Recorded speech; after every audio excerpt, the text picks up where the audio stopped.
The mirror consent trap. You stand in front of the mirror. Every day. Sometimes for seconds. Sometimes for hours. But always with the same expectation, that it will tell you the truth. You look into it and see what you believe to be yourself. A reflection. Precise. Honest. Reliable. You trust it more than you trust memory. More than feeling. It's visual. It's direct. It doesn't lie, does it? But what if it does? What if the mirror is less of a reflection and more of an agreement? Not a revelation of who you are, but a projection of what you could handle. Because somewhere along the way, you made a quiet, unconscious deal. You accepted the version of you that the mirror showed, not because it was real, but because reality was too unstable to confront. This is the mirror consent trap. The trap where your own image becomes a mask, not because you're hiding, but because you're surviving. When you were young, maybe someone told you how to smile in pictures. They said, don't open your mouth too wide. Tilt your head. Narrow your eyes. Hide the crooked tooth. And so you began editing. Not just in photographs, but in your mind. Over time, that edited version made its way into the mirror. You didn't just see yourself anymore. You saw the approved version of yourself. The one society applauded. The one your parents praised. The one that got the job, the date, the likes. And you agreed to it. Because it was easier. Safer. Less chaotic than asking, what if this image isn't me at all? You see, the mirror doesn't show the scars that don't bleed. It doesn't show the shaking in your soul. The memories that rerun like static behind your eyes. The weight you carry in silence. It only shows the version of you that has been rehearsed. A mask crafted from social cues, expectations, and trauma adaptations. One you stare into so often that you forget. It's not a window. It's a stage. And here's the terrifying part. You might look into that mirror every day and never once ask, did I consent to who I've become, or just to who I was allowed to be? Think about it. Why do some people fear mirrors in the dark? Why do legends speak of haunted reflections? Because somewhere deep in our primitive wiring, we know a mirror isn't just glass. It's confrontation. But only if you dare. Most of us don't. Because facing your true self, the one beneath the mask, beneath the performative smile, beneath the mirror's flattery, means facing everything you've suppressed. It means admitting that your confidence might be performance, that your fashion might be armor, that your beauty might be a disguise for how unlovable you once felt. It's easier to keep the mask, to nod at the mirror, to agree, once again, to the edited version of truth. This isn't just psychological. It's neurological. Studies have shown that the brain will literally suppress or reshape information that threatens identity stability. If you've told yourself for years that you're strong, or ugly, or incapable, you will interpret every glance, every reflection, every comment through that lens. Even if it's no longer true. Even if it never was. It's not delusion. It's protection. And the mirror? It becomes your most dangerous accomplice. It reinforces the lie not because it's malicious, but because it's obedient. It shows you what you already believe. There was a woman who once said she never cried. Everyone thought she was stoic, brave. But when she looked in the mirror, she didn't see strength. She saw someone who had to be strong, because falling apart once got her abandoned.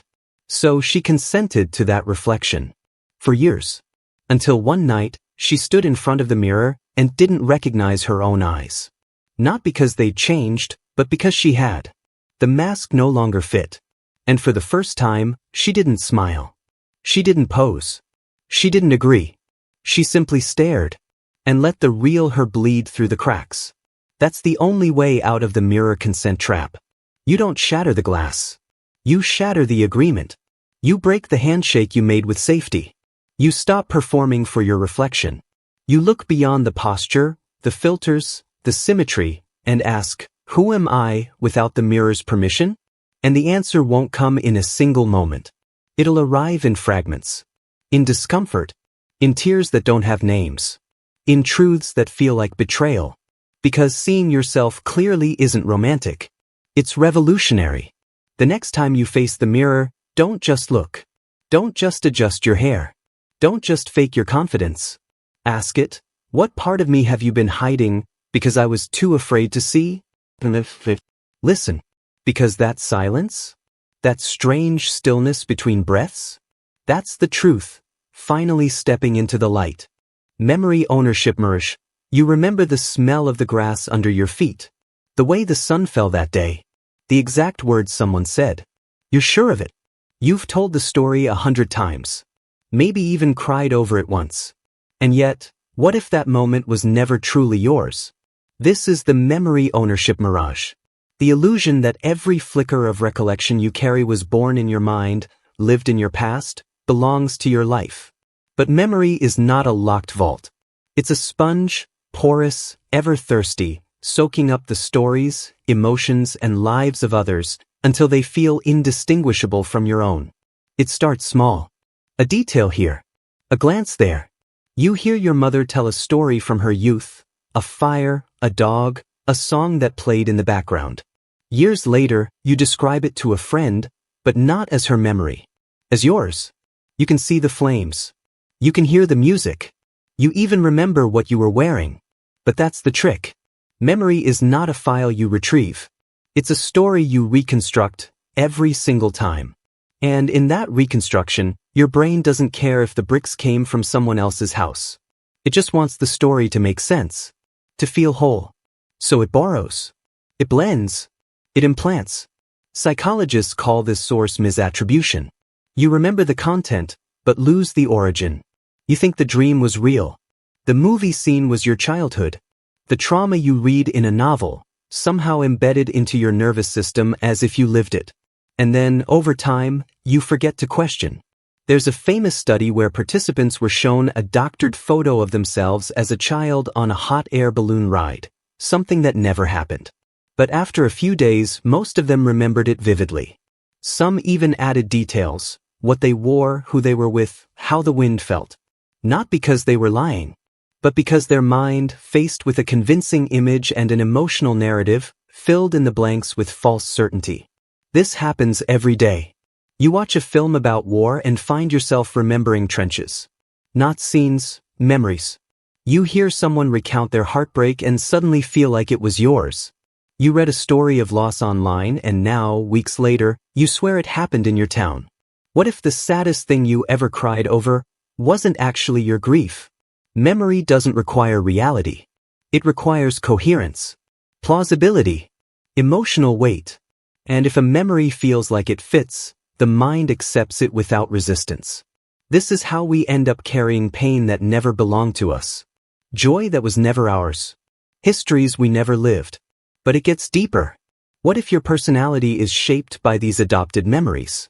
What if your fears, your insecurities, your decisions were based on events that never occurred to you, but that you internalized so deeply they rewired your brain? A child watches their parents argue violently day after day. But they're not the target. Still, the scenes are absorbed, internalized. And years later, the adult avoids conflict at all costs. Not because they remember the fights, but because those memories became part of their survival map. The echoes of others became the blueprint of self. It's not just trauma. It's nostalgia, the good parts, the vacations you never took, the laughter you only watched on a screen, the holiday dinner that was never served in your house, but played out perfectly in someone else's story. You remember them. You yearn for them. And you mourn them as if they were stolen. But how can something be stolen if it was never yours? Because the mind doesn't distinguish ownership the way we think it does. There is no watermark stamped on real memories versus borrowed ones. And in an age of endless content, stories, reels, confessions, and feeds, we are constantly absorbing experiences like emotional osmosis. What we watch, we feel. What we feel, we remember. And what we remember, we claim. Maybe that's why some people feel exhausted after scrolling through tragedy after tragedy. Their body reacts as if those horrors were theirs. The cortisol rises. The chest tightens. They remember the pain, but not where it came from. They've absorbed it. There's a name for this too, vicarious trauma. The nervous system responding to another's trauma as if it's direct. But what if it's not just limited to trauma? What if the entire spectrum of memory, shame, joy, love, regret, can be adopted just as easily. How many decisions have you made because of a memory you didn't live? How many fears have you inherited from a story you only heard? How many beliefs do you defend based on recollections that were never truly yours? This isn't about deceit. This is about how memory works. It's adaptive. It's social. It wants cohesion. And in the quest to make sense of the world, it will blur the line between fiction and fact, between self and other. Sometimes this serves us. Empathy is built on this blurring. The ability to feel someone else's story as our own. That's compassion. That's connection. That's humanity. But when the mirage becomes the foundation of identity, we forget to ask, is this truly mine? You might remember being bullied in school. But what if you absorbed that story from your sibling and merged it into your own childhood because you shared the same playground? You might remember losing a pet. But what if it was your neighbor's dog? You were close. You watched it happen. And now, 20 years later, the memory is wrapped around your own emotional history like ivy on a wall. This isn't rare. This isn't weakness. This is normal. But knowing it, seeing the mirage, is power. It allows you to ask better questions. To slow down before reacting to a flash of memory. To check the source. To trace the thread. To ask gently, is this mine to carry? And sometimes the answer will be yes. The memory is yours. The pain is real. The past is solid. But other times, you'll realize you've been holding a borrowed flame. Keeping it alive with your breath. Letting it warm you or burn you when it never belonged in your hands. And in that moment, you can let it go. Not because it didn't matter, but because not every memory is meant to be kept. Some are meant to pass through you, like wind through tall grass. Felt, witnessed, released. And in the silence that follows, you might hear something else rising. Your true memory, your own voice. And that, undiluted, unborrowed, is where you begin again. The persona inheritance. You walk into a room and feel out of place, but you don't know why. The people are friendly, the air isn't hostile, yet your spine tightens. You nod politely, you smile automatically, but something inside is already retreating, like you've rehearsed this before. Not in this lifetime, but in another echo. And then you wonder, what if this reaction wasn't really yours at all? What if the way you hold yourself, the way your jaw locks when questioned, the way you instinctively defer in certain conversations, isn't born from experience, but inheritance? They say trauma runs in families. But so does posture. So does silence. So does rage. And sometimes what we call personality might just be performance. A role passed down like a family heirloom. One worn so long it fuses with skin. One repeated until it feels like self. You were taught to be polite, to be strong, to be brave. But who taught your father? And who taught his?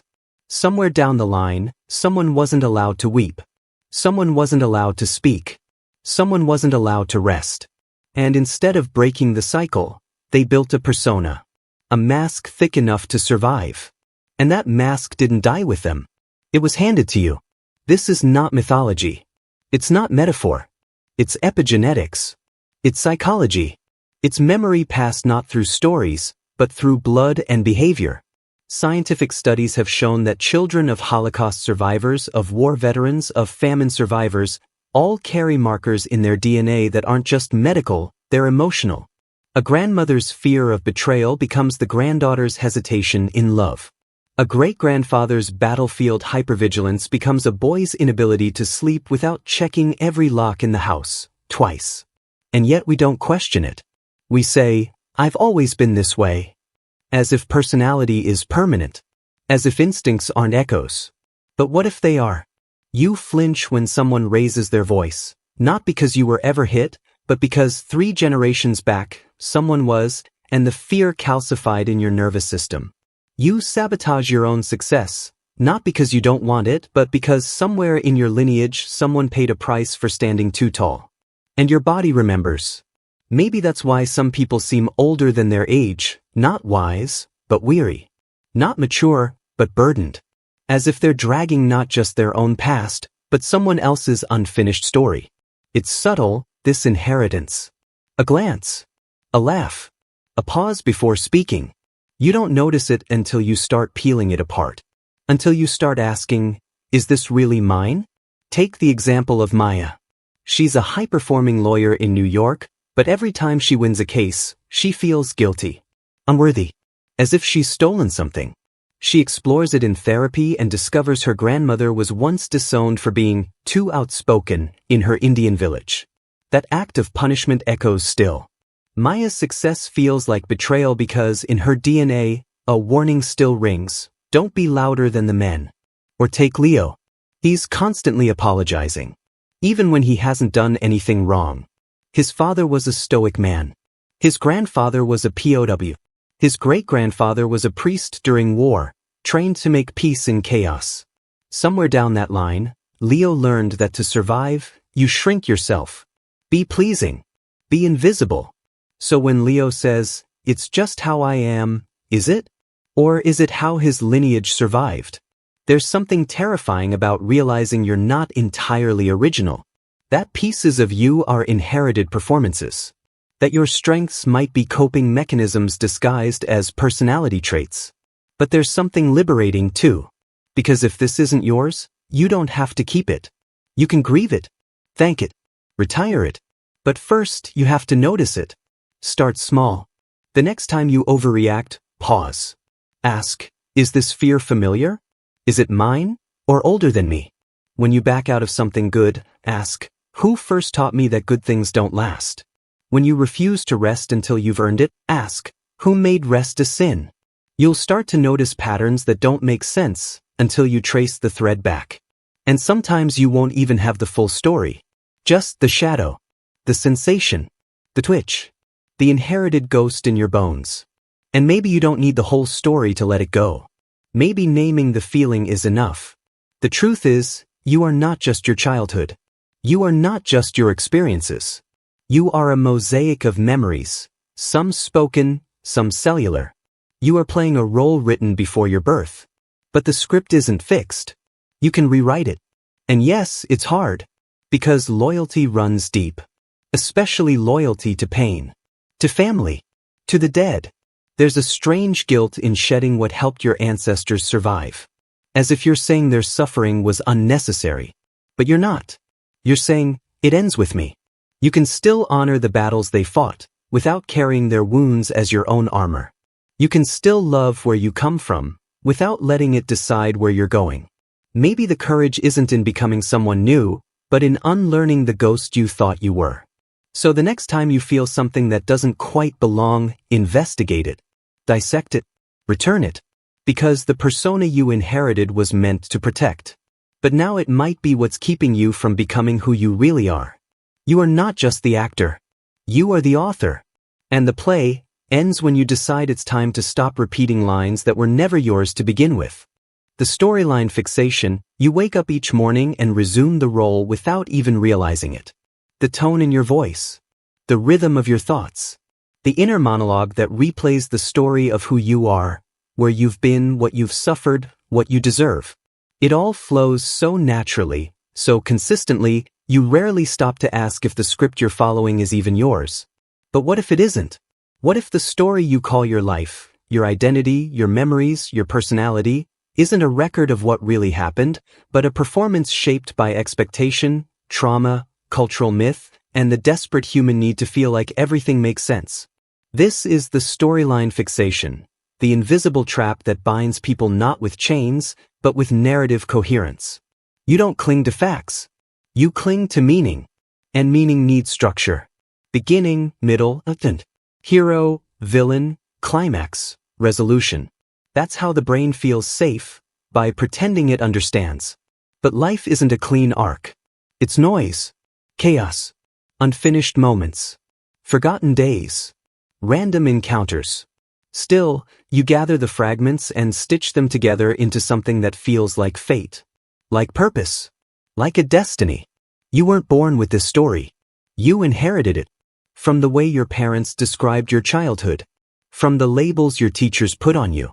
From the roles society made available, golden child, black sheep, survivor, rebel, failure. And once you pick one, even unconsciously, your entire perception warps to protect that frame. Say you were always told you were sensitive, emotional, overreactive. So when you cry, you're just being you. When others hurt you, it must be your fault. Because that's what the script says. That's what the character would do. Or you grow up believing you're strong, resilient, a fighter. So you hide your pain, push people away, destroy softness in yourself. Because that's what the warrior does. That's the part you've been playing. And stepping out of character feels like betrayal. What's terrifying isn't that the story is wrong. It's that it's only one version, and you don't even know who wrote it. Sometimes it was written by pain. You got abandoned once, so now every relationship ends before it begins. You failed once, so now you don't try unless you're sure. You tell yourself it's who you are. A realist, a loner, a careful planner. But that's just the storyline protecting you from the raw wound beneath. Other times, the story is crafted by survival. Children who endured trauma often shape entire identities around the need to be good, to be invisible, to be needed. They grow into adults who believe they are caretakers, overachievers, people-pleasers. But none of those traits came from freedom. They came from desperation. And when those people finally ask what they want, they go silent. Because wants were never part of the script. Even memories aren't immune. Science shows that memory is reconstructive. Each time you recall a moment, you alter it. The brain fills in blanks, smooths rough edges, and edits for emotional coherence. So when you say, I remember exactly what happened, what you mean is I remember the version of the story that kept me stable. Truth bends around the need for identity. You don't remember everything. You remember what fits. The heartbreak that confirms your unlovability. The achievement that proves your worth. The betrayal that justifies your walls. And anything that contradicts the narrative? It gets discarded, forgotten, or worse, reframed into something that does fit. Imagine a man who believes he's cursed. Every loss, every failure, becomes more proof. He doesn't remember the times he was helped, only the betrayals. He doesn't see luck, only punishment. He crafts a myth of himself as doomed. And that myth shapes every choice he makes, where he lives, who he loves, what he risks. The story becomes a prison, not a path. But here's the dangerous part. Once a story gives you identity, it becomes sacred, untouchable. You protect it even when it hurts you. Because the alternative, admitting it might be fiction, means facing the void. If you're not who you thought you were, then who are you? This fixation is not just personal. It's cultural. Think of how entire nations craft histories that erase atrocities. How religions preserve identities through parables, not facts. How families pass down legends about ancestors, sometimes erasing whole bloodlines that don't fit the image. Even social media feeds this obsession. We post curated fragments, our highlight reels, our heartbreaks, our glow-ups, as chapters in the story we want the world to believe. The pressure to be consistent with our brand, our aesthetic, our trauma, our politics, is immense. You can't change your mind. You can't contradict your past self. The audience is watching. And the show must go on. But beneath all of this is a terrifying freedom. You are not bound to the role you've been playing. You are not the protagonist of a single fixed story. You are a shifting collection of selves, possibilities, timelines that never unfolded. You can rewrite. You can exit. You can decide that coherence is a cage and complexity is truth. Consider this. The most honest thing you might ever do is disappoint the version of yourself you swore was real. Leave the story. Walk off the set. Stop performing the pain. Let yourself forget the script. Because reality, the raw, wordless, unscripted now, is waiting. And it doesn't care who you were supposed to be. The empathy contagion, you walk into a room, and without a word, something inside you shifts. Maybe it's the heaviness in someone's sigh, the tension behind their forced smile, or the quiet sadness that lingers like a scent. You didn't feel this way 5 minutes ago. But now, a strange melancholy pulses through your chest. And the terrifying part is, you're not even sure if it's yours. This is not sympathy. It's not simply understanding someone else's emotions. This is a deeper, quieter invasion. An unseen hand reaching into your psyche and painting it with borrowed colors. This is the empathy contagion, a phenomenon so invisible, so subtle, that you often don't notice it's happening until you've already lost track of who you were before the feelings entered. We are taught that empathy is a virtue, to feel for others, to walk in their shoes. But what happens when you never take those shoes off? When every room you enter imprints a new mood on you?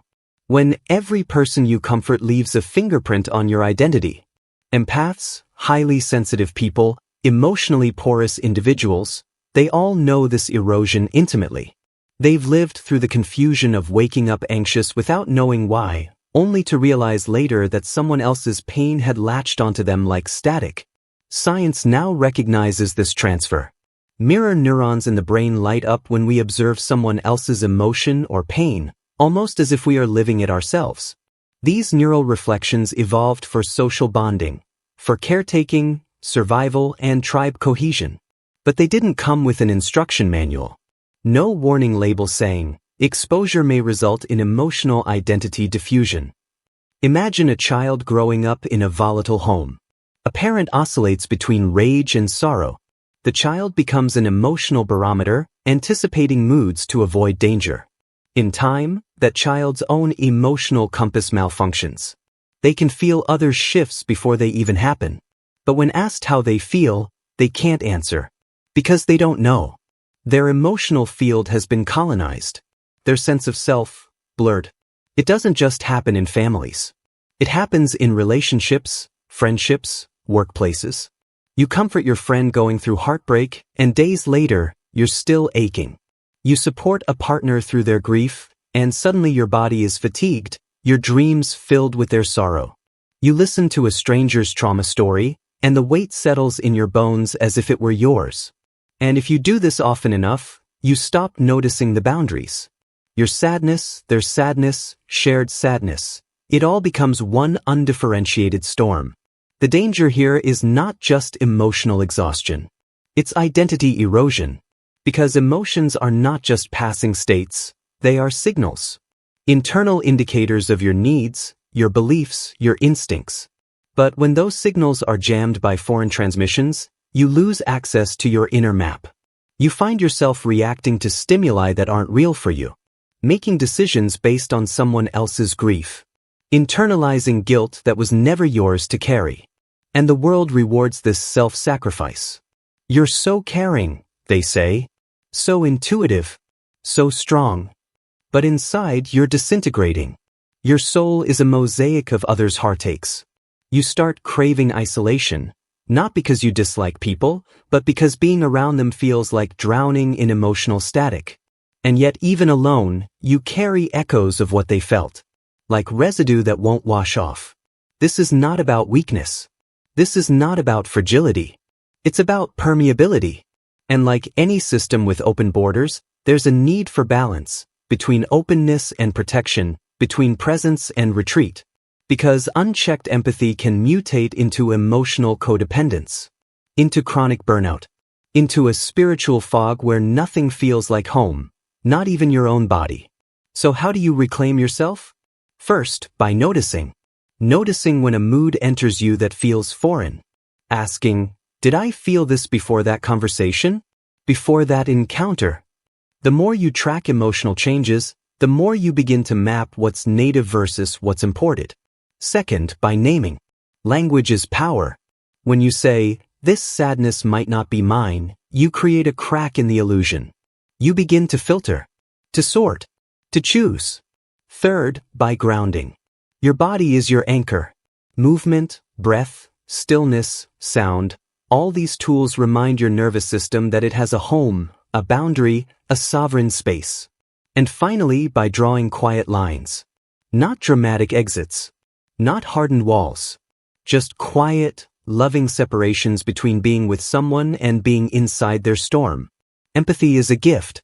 But like all gifts, it must be held with care. Because what makes you exquisitely human, your sensitivity, your openness, can also become the very thing that unravels you if left unguarded. So the next time you feel a wave of emotion wash over you, pause. Hold it gently. Ask, is this mine? If it isn't, bless it, witness it, and let it go. You are allowed to care deeply without dissolving completely. You are allowed to feel without forgetting who you are beneath the feeling. Because your soul is not a sponge. It is a vessel. It was never meant to soak up the world, only to carry what is truly yours. The certainty addiction, you were taught that confidence is power, that certainty is truth, that the ones who speak the loudest must know what they're talking about. And so you tried to become sure about everything. You learned to hold your beliefs like bricks, not questions. To build walls from convictions, not windows. Because uncertainty felt like weakness. And you were never allowed to be weak. But here's the paradox. The more certain you became, the more fragile you felt inside. Because you weren't building truth, you were building shelter. A mental bunker to protect you from the terrifying idea that maybe, just maybe, you didn't really know anything for sure. This is the certainty addiction. A psychological trap so subtle that it disguises itself as clarity when all it offers is control. From a young age, you were given scripts. Not suggestions. Scripts. About what to believe. What to reject. Who to admire. Who to fear. You were handed answers before you could even form questions. Told what is good, what is evil, what is real, what is nonsense. Not with cruelty, but with conviction. Because the people who raised you were trapped too. And so, before your thoughts were even your own, your foundation was poured in someone else's mold. You mistook it for authenticity. You mistook inherited ideas for independent truth. You thought, if I feel sure, I must be right. But certainty is not proof of truth. It's only proof of belief. And belief can be planted, trained, conditioned, manufactured. Ask yourself, why do cult leaders sound so sure? Why do dictators speak in absolutes? Why does every echo chamber feel like a sanctuary? Because certainty calms the chaos. It removes the need for questioning. And questioning is dangerous, especially when it threatens the identity you've built from the answers you never examined. There's a reason people fear doubt. Not because it's poisonous, but because it's liberating. When you begin to question your deepest convictions, your mind doesn't just shift, it trembles. Because what you think you believe is often what you were afraid to stop believing. Think about it. Have you ever argued with someone, not because they were wrong, but because their uncertainty made you feel exposed? Have you ever clung harder to your opinion the moment someone challenged it, not because of facts, but because you didn't want to feel foolish? That's not logic. That's addiction. To the comfort of being right. To the illusion of control. To the borrowed identity of the informed. You see, real authenticity isn't rooted in certainty. It's rooted in awareness. The willingness to say, I used to believe this, and now I'm not sure. I was taught this, but maybe I never chose it. I feel confident, but I could be wrong. That takes strength. Not bravado. Not volume. Not the performance of wisdom. But actual strength. The kind that can withstand the collapse of a belief and still remain whole. You were not born addicted to certainty. You were taught to crave it because uncertainty was portrayed as a threat, as weakness, as failure. But in truth, uncertainty is freedom. It's the quiet space between two beliefs, the breath between opinions, the doorway where growth begins. There was a man who built his entire life around his religion. Every word of it memorized. Every law followed, every doubt silenced, until one day his child asked him a simple question he couldn't answer. And for the first time, he didn't respond with doctrine. He responded with silence. That silence cracked him open. Not because he lost his faith, but because he finally realized it was never truly his. It was inherited, not chosen, repeated, not understood. And from that moment forward, he began a new journey. Not toward certainty, but toward curiosity. He didn't need to destroy his old beliefs. He just needed to stop worshiping them. You can do the same. You don't have to burn it all down. You just have to ask, what part of me is performing confidence because I'm terrified of change? What do I pretend to know, just so I'm not questioned? Because until you face those questions, you'll be trapped. Trapped in the certainty addiction. Mistaking volume for truth. Mistaking conviction for clarity. Mistaking the comfort of certainty for the courage of self-awareness. But you can break the cycle. Start small. The next time you catch yourself saying, "I know this for a fact," pause. And ask yourself, do I? Or do I just need to believe it, because I don't know who I am without it? Because sometimes, the most honest thing you can say isn't "I know." It's "I'm open to knowing differently." And that is where the real truth lives. Self-reflection echoes. You hear it late at night. A thought. Quiet. Familiar. It arrives uninvited but not unfamiliar, because you've heard it before. Maybe yesterday. Maybe last year. Maybe your whole life. It doesn't shout. It whispers. But the whisper echoes over and over until it feels like evidence. You think, "I'm not good enough." You think they'll leave. You think, "I always ruin things." And because you've heard it so many times, it starts to feel true. This is the trap of self-reflection echoes. The belief that repetition equals reality. That the thoughts bouncing around your skull must be facts simply because they return so often, so consistently, so relentlessly. But what if they're not true at all? What if they're just echoes, illusions with momentum? The mind is not a courtroom. It doesn't require evidence to deliver a verdict. It only needs a pattern. And when a thought repeats often enough, the brain stops questioning its source. It just assumes, if I hear it this much, it must be real. But thoughts aren't always yours. They can be planted, programmed, picked up in childhood like background noise. A comment from a teacher. A tone in your father's voice. A look from a stranger. The world sends messages in fragments, and your brain, eager for order, pieces them into stories. Those stories become mantras. And mantras become beliefs. I'm too much. I'm not enough. I don't belong. And then, those beliefs echo. You begin to expect them. And worse, you begin to look for proof. You enter rooms already convinced you don't belong. You hear laughter and assume it's about you. You fail once and declare yourself broken. Not because of what happened, but because the echo was already there, waiting to be confirmed. It's called confirmation bias, a mental shortcut that searches for information to support what we already believe. And the more you believe the echo, the louder it becomes. The louder it becomes, the more you believe it. It's a self-feeding loop. A closed circuit of thought that drowns out all contradiction. You could get a compliment, but the echo says, they're just being polite. You could succeed, but the echo says, it's just luck. You could be loved deeply, but the echo says, they don't really know you yet. And slowly, the echo drowns out the truth.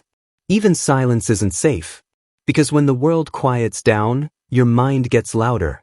It starts replaying old doubts like scratched records. And you mistake the repetition for intuition, for insight, for prophecy. But there's a difference between inner wisdom and inner wounds. True intuition feels still, grounded. An echo feels loud, urgent, demanding. But it's so easy to confuse them, because both sound like they come from inside you. Both wear your voice, your accent, your rhythm. But only one is trying to free you. The other is trying to trap you. Sometimes, an echo isn't even emotional. Sometimes, it's a belief you inherited without noticing. I have to work hard to be loved. If I rest, I'll fall behind. Vulnerability is weakness. These aren't facts. These are echoes from a society that profits off your exhaustion, your fear, your performance. And still, you repeat them. Because they've been bouncing for so long, you've stopped questioning the original voice. But what if you did? What if, just once, you paused and asked, who first said this to me? Whose voice is this really? And why have I let it echo for this long? That question is a mirror. And sometimes the mirror shows you a child. Trying to make sense of a world that didn't explain itself. That child needed stories to survive. Needed reasons. Even if those reasons were cruel. Because cruel certainty felt safer than kind confusion. But you're not that child anymore. And the stories that protected you then might be imprisoning you now. This is the deeper tragedy of the echo. It doesn't stop on its own. It needs interruption. It needs dissonance. It needs a louder truth to cancel its rhythm. Otherwise, it just keeps bouncing forever. Gaining weight. Gaining speed. Becoming the architecture of your identity. You say I'm just like this, but you're not. You're just echoing. You say I've always felt this way, but you haven't. You've just forgotten the silence before the sound.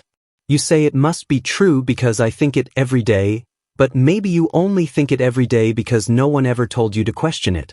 So question it. Disrupt the rhythm. Replace the echo with your own voice, not the one forged in trauma, but the one born in truth. The one that's still small, still buried, but waiting to say, I'm allowed to change. I'm not who they said I was. The fact that I've repeated a thought doesn't make it sacred. It just makes it old. And not everything old is wise. Some things are just residue, stale noise, outdated scripts. They're not your truth, they're just your habit. So let them fall away. Not all at once, but gently, thought by thought, sound by sound, until the echo fades. And in the space it leaves behind, you might hear something else. A softness, a stillness, a voice that doesn't need to repeat itself to feel real. Because truth, unlike an echo, doesn't bounce. And when it lands, it frees you. The validation prism, you wake up and check your phone before your own breath has settled. Notifications light up like tiny mirrors, each one reflecting not who you are, but who you're trying to be. A like, a comment, a small nod from the world outside. And suddenly, the day feels lighter.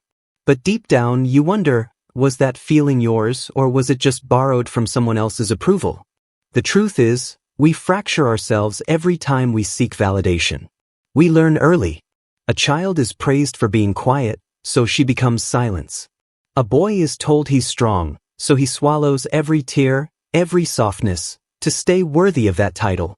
And with every nod, every smile of approval, a shard of identity is carved. Not from authenticity, but from expectation. You might think you know who you are. But is it truly you, or just a collage of reflections? One version of you exists for your family. Another for your friends. Another for strangers scrolling past your photos. Each one tilted, refracted, slightly distorted to catch the light just right. This is the validation prism. It's the invisible structure we build when we chase being seen rather than being known. When the applause matters more than the voice that speaks. You felt it. That hesitation before speaking your truth because you're calculating how it will land. That rush of adrenaline when a post does well, as if that moment of digital approval rewrote your worth. And the crushing silence when no one notices, when the mirror turns dark. Do you stop existing then? There's a danger in living like this. Because the prism doesn't just reflect, it fractures. Each shard shines brightly, but none of them are whole. You become 1,000 versions of yourself, all fighting for recognition, all starving for the next moment of validation to keep them alive. And somewhere inside, the real you, unpolished, unfiltered, grows quieter. Consider Emma. She built her entire identity on being the reliable one. Everyone praised her for always being there, for sacrificing, for never saying no.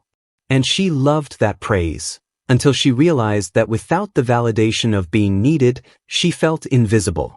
The prism had trained her to exist only when someone else's eyes were on her. Or take Arjun. On social media, he is bold, charismatic, effortlessly witty. His posts get hundreds of likes, and people call him confident. But alone, he's terrified to speak his real thoughts, afraid they won't land as perfectly as the ones he crafts online. He doesn't know if people like him, or just the reflection he's perfected for the prism. This isn't weakness, it's human. We all crave validation. We are wired to seek belonging. But when belonging turns into performance, when reflection becomes reality, we lose ourselves to the mirror. And here's the hardest part. The prism will never be satisfied. Approval is a currency that devalues the moment you get it. One compliment fades into silence. One achievement becomes not enough. You need another, and soon you're chasing shadows, never stopping long enough to ask, who am I without this? Imagine for a moment stripping away all the versions of you that exist only for applause. The Instagram you. The good daughter, the funny friend. What's left? Would you even recognize them? Would you even like them? This isn't about rejecting validation entirely, it's about seeing it for what it is. A reflection, not the core. A prism can refract light beautifully, but it can't create it. The light has to come from somewhere deeper. From you. You have to ask hard questions. When I do something kind, is it because it's true to me, or because I want to be seen as good? When I succeed, is the joy real, or is it just the echo of someone else's applause? When I fail and no one claps, do I still value the attempt? Start small. Notice when you hold back a thought because it might not be well received. Speak it anyway. Notice when you crave posting something because you want to prove your worth. Ask, if no one sees this, does it still matter to me? Because here's the truth no one tells you. Approval is addictive, but authenticity is liberating. There is a quiet power in being so rooted in who you are that validation feels like decoration, not oxygen. The prism will always be there. But maybe you can learn to hold it differently. Instead of fracturing yourself through it, you can turn it in your hands and see every version for what it is. A possibility, not a prison. You don't have to shatter the prism to find yourself. You just have to remember where the light came from in the first place. Desire ownership illusion, you wake up with a hunger. Not for food. Not for water.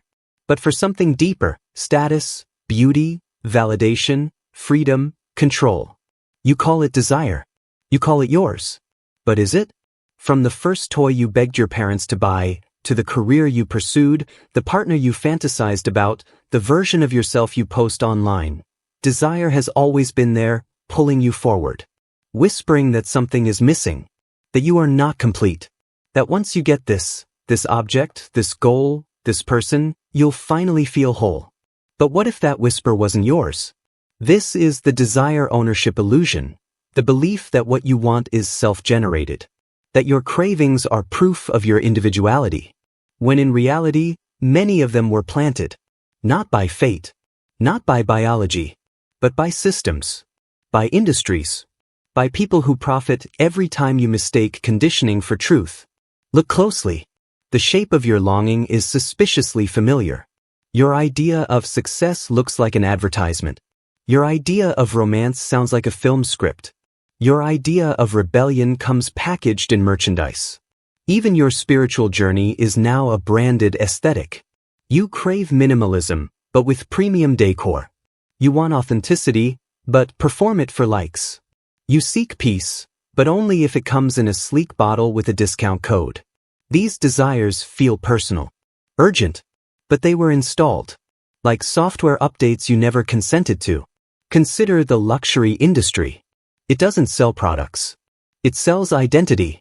A handbag isn't just a handbag, it's a symbol, a class, of superiority. You don't just buy it. You become someone by carrying it. And yet, the cost of entry is manufactured scarcity. Deliberate exclusion. They want you to want it more because you can't have it.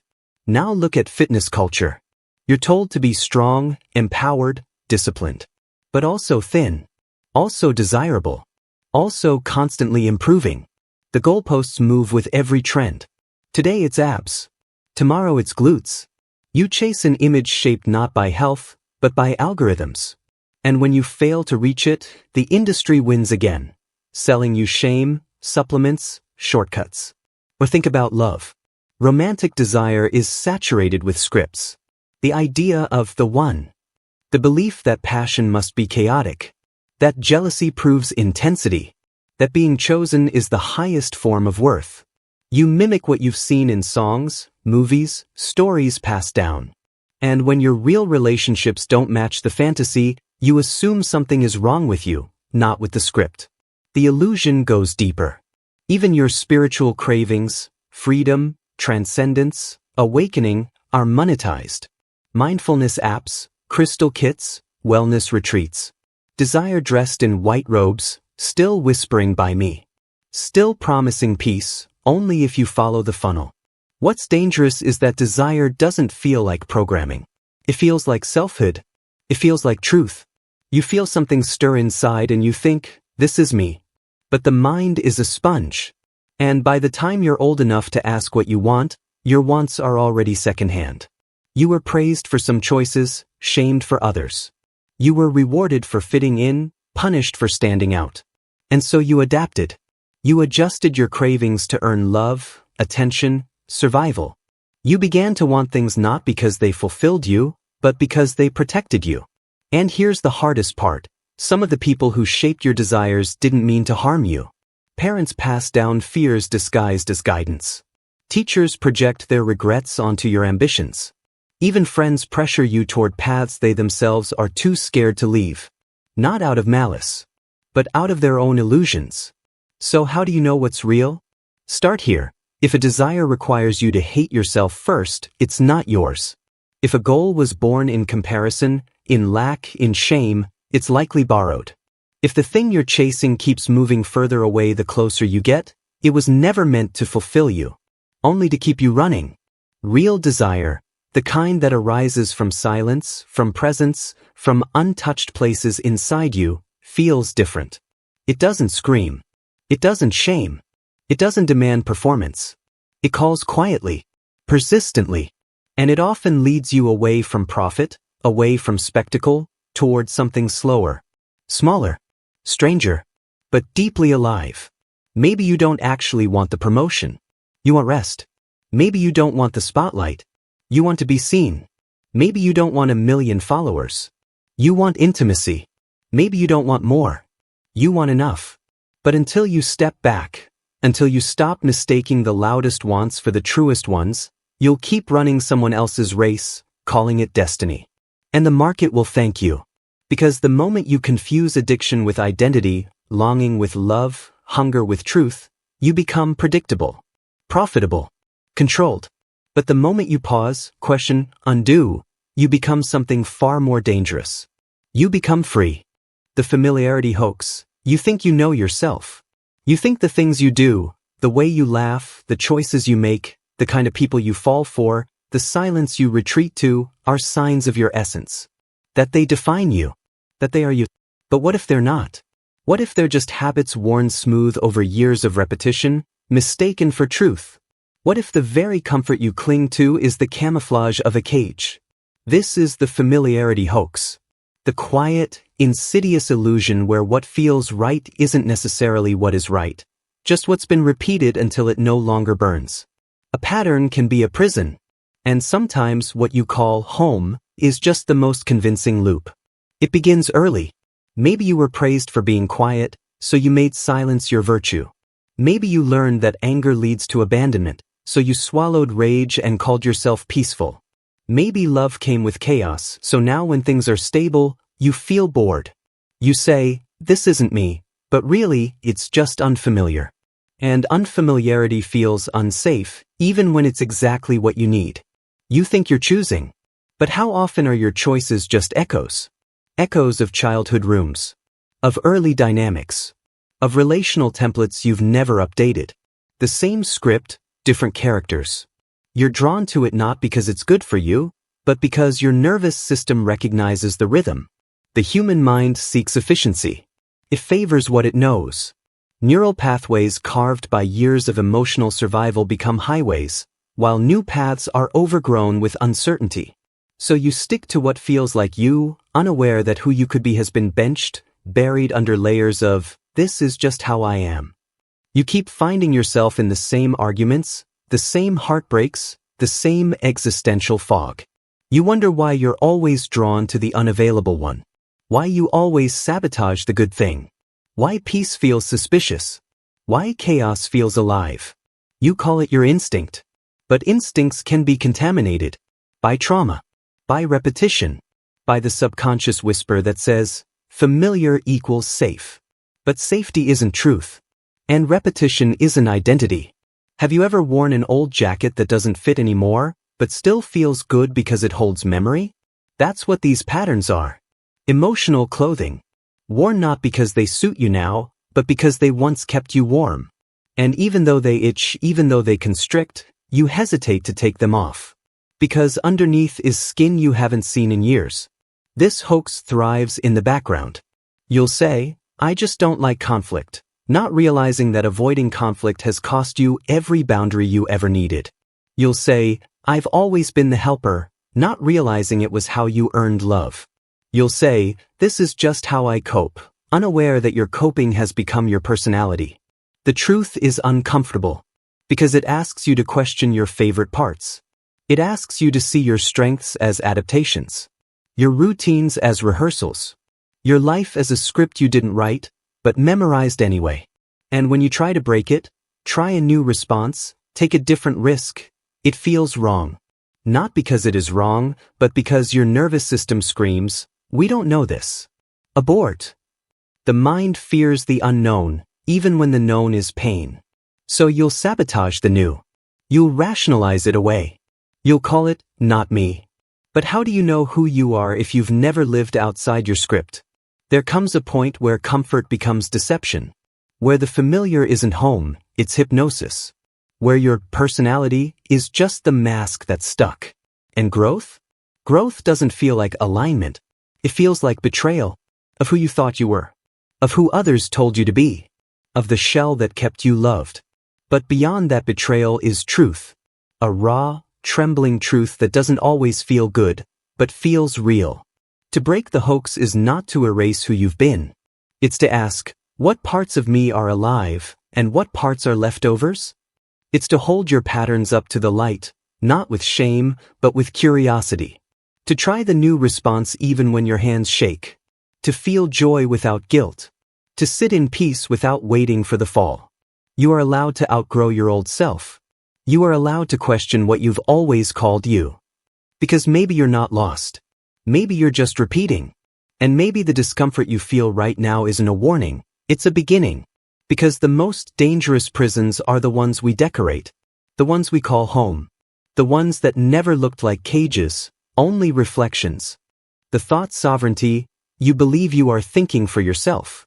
That your thoughts are yours, raw, personal, sovereign. But what if I told you that many of the ideas occupying your mind right now were never born there? From the moment you opened your eyes to the world, suggestions began to settle inside you like dust on untouched furniture. They came from lullabies, from overheard arguments, from the rhythm of how your parents said your name. From the posters in your classroom, the ads between cartoons, the way your teacher smiled when you gave the right answer. Long before you knew the word idea, your mind was being carved to host a very specific kind. This is the illusion of thought sovereignty. The belief that your mental voice is fully yours, when in truth, it's an echo chamber of absorbed scripts, refined by repetition until they feel native to you. But can something feel native without being true?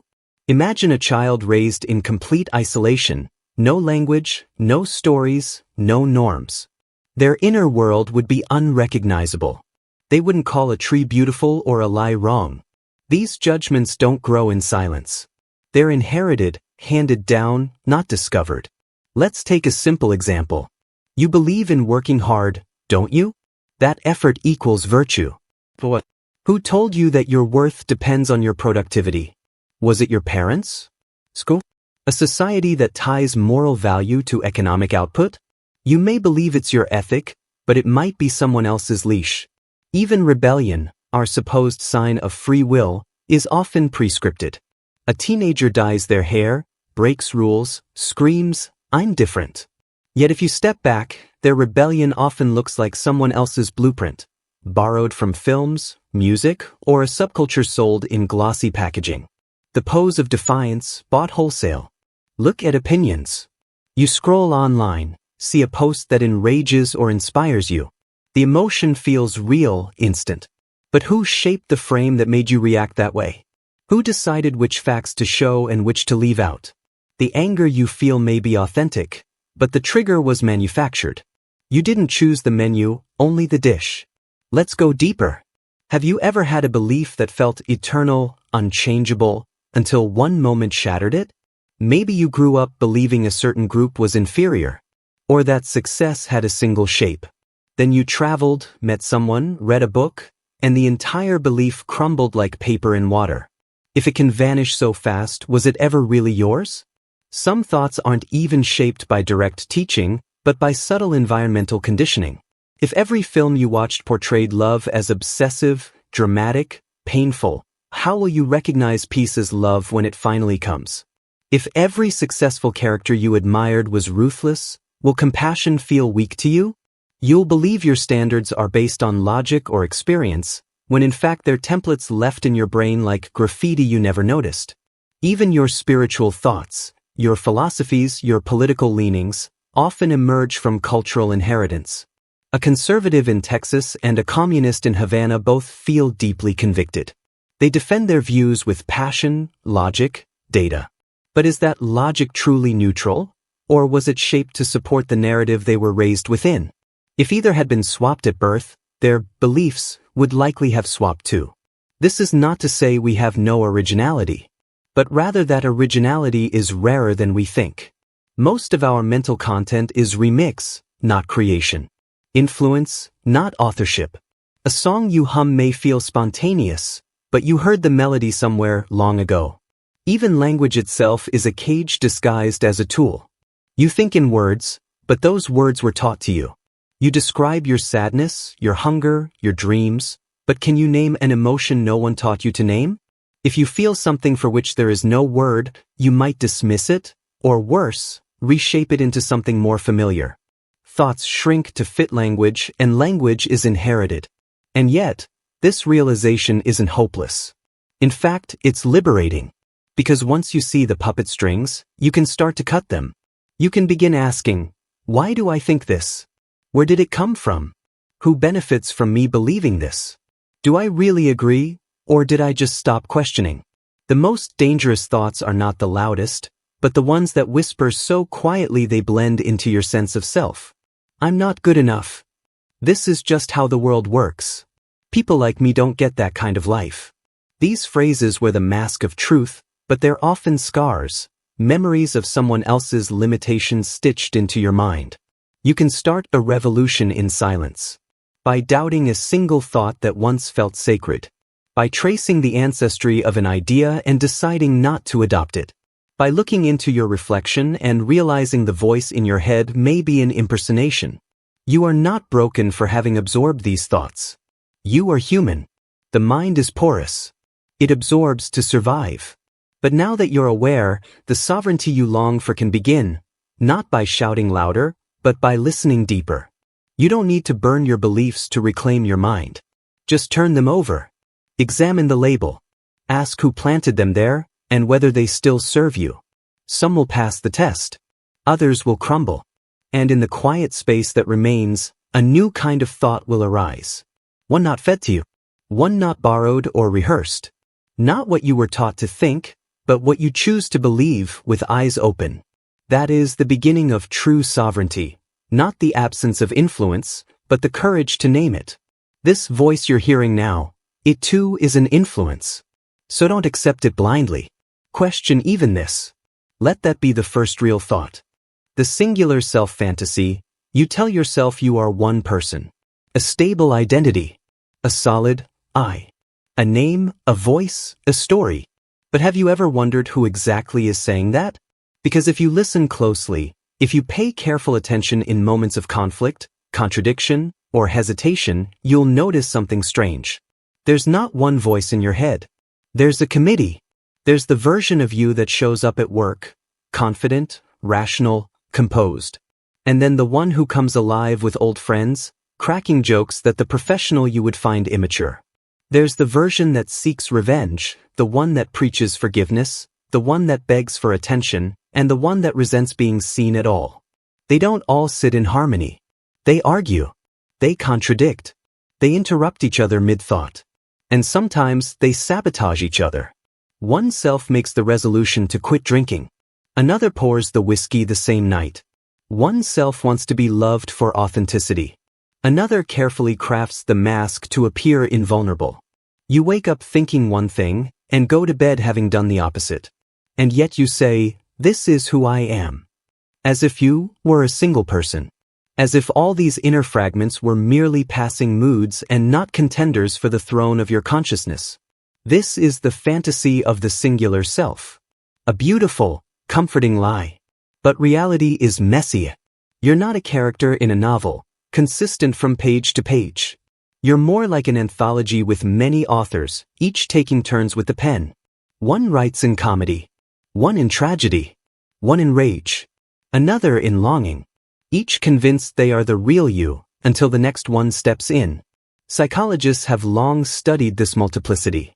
Freud spoke of the ID, ego, and superego, a triad of conflicting drives. Carl Jung spoke of the shadow self, the persona, and the hidden archetypes. And modern neuroscience supports it too. Different neural networks light up depending on context, emotion, memory, or intention. There's no single command center. No homunculus in your brain pulling the levers. Just a chorus. A dynamic system negotiating identity moment by moment. Take this example. Imagine someone wrongs you deeply. One part of you wants revenge. Another part wants to rise above it. A third part wants to disappear entirely. You feel all of them simultaneously, but society expects you to act like a singular being with one true opinion. Or think about how you act when you're sleep-deprived, hungry, or under stress. You say things you later regret. You react in ways that surprise even you. And then you say, "That wasn't me." But what if it was? What if you just switched to a different self, one that was always there, just waiting for the right trigger? Even the way we talk about change reveals this split. I'm trying to become a better version of myself, implying there are multiple versions. I wasn't myself last night. Implying yourself is a shifting standard. Part of me wants to leave, part of me wants to stay. Who gave those parts names? Your sense of continuity is a trick of memory. A highlight reel spliced together to give the illusion of coherence. But if you really analyze your past, you'll find moments where you wouldn't recognize the person you were. Your beliefs, values, desires, they've all shape-shifted. And the strangest part? You never really noticed when the swap happened. It was seamless. Like passing a baton between actors mid-scene while the audience never looks away. And yet, you build your life on this illusion. You say things like, "I would never do that." But what you really mean is, the version of me that's in charge right now wouldn't. Give it time. Give it pressure. Give it heartbreak or power or fear, and watch how quickly another self takes over. This is not to say you're broken. Quite the opposite. This internal multiplicity is part of being human. It's not a flaw. It's a feature. Children show it freely. One minute they're crying, the next they're laughing. They play different roles effortlessly, pirate, teacher, monster, hero, without confusion. Only later are they told to pick a lane, to settle into one identity, to grow up and be consistent. But inside, the theater remains. The actors just learn to hide backstage. Even your dreams betray the illusion. Ever notice how you dream as different people? Or watch yourself in third person? Or say things your waking self never would? That's not fantasy. That's evidence. The mind is a house with many rooms, and you've only lived in a few. So what do we do with this? We stop pretending we're simple. We stop pretending we're consistent. And instead, we begin to notice which version of us is speaking in any given moment. Is it the child who felt abandoned? Is it the perfectionist trained by shame? Is it the joyful self that sings in the shower? The one who hides during conflict? The one who flirts with risk? You can begin to name them. Gently. Not to exile them, but to listen. Because the danger isn't that we have many selves. The danger is believing only one of them is real, and silencing the rest. The fantasy of a singular self breeds shame. It says, if you contradict yourself, you're a liar. It says, if you fail to live up to your ideals, you're a hypocrite. But what if you're just switching selves? What if contradiction is evidence of your complexity, not your failure? In truth, identity is not a statue. It's a flame. Flickering, swaying, reacting to wind and air. The goal isn't to freeze it. The goal is to learn how it moves. Some people never question the fantasy. They cling to a static self-image because the alternative feels like madness. But those brave enough to step beyond the illusion find something far more powerful. Freedom. Freedom to grow, because you are not confined to one version. Freedom to forgive yourself, because past you was a different author. Freedom to explore, because the next self is already forming in the shadows, waiting to be invited in. And with that awareness comes responsibility. If you are many, which self do you nurture? Which one do you feed with your choices, your thoughts, your relationships. Which do you listen to? Which do you ignore? The more you listen, the more fluently you speak your own language. You become the conductor of the inner orchestra instead of a confused instrument trying to play all the parts at once. You recognize when the angry self steps forward. You thank it. You hear it. But you don't hand it the keys to your life. This isn't easy. And it doesn't come quickly.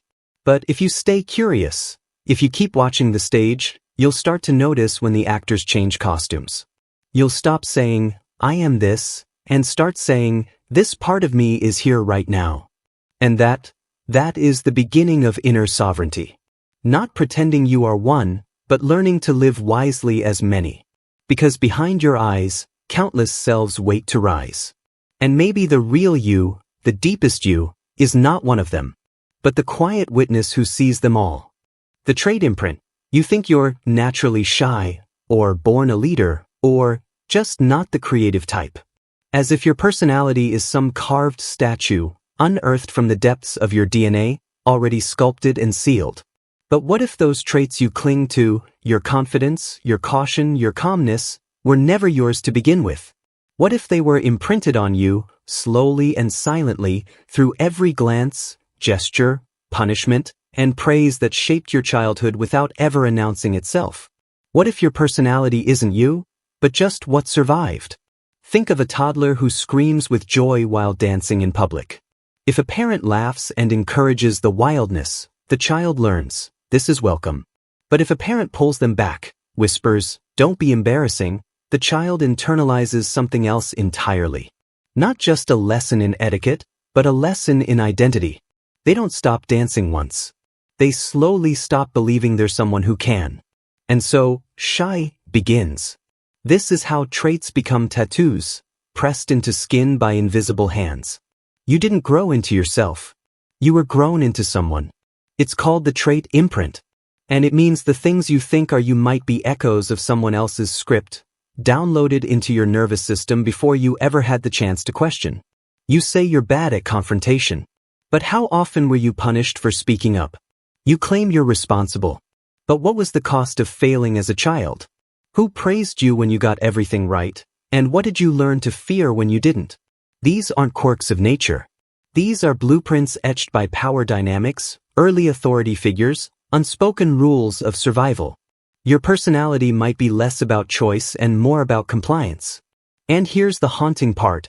Many of these imprints aren't even verbal. You didn't need to be told who you were. You watched it in real time. When your older sibling got praised for being funny, you learned to be serious. When your mother tightened her shoulders every time you were loud, you absorbed the tension into your identity. Not with words, but with repetition. With subtle, daily training that wore grooves in your behavior. It's not just what they told you. It's what you felt in the room. So now, when you walk into a crowded space and shrink, you tell yourself, I've always been this way. But your body isn't reacting to the room. It's reacting to an ancient pattern, a survival instinct built when being invisible meant safety. You aren't introverted. You're imprinted.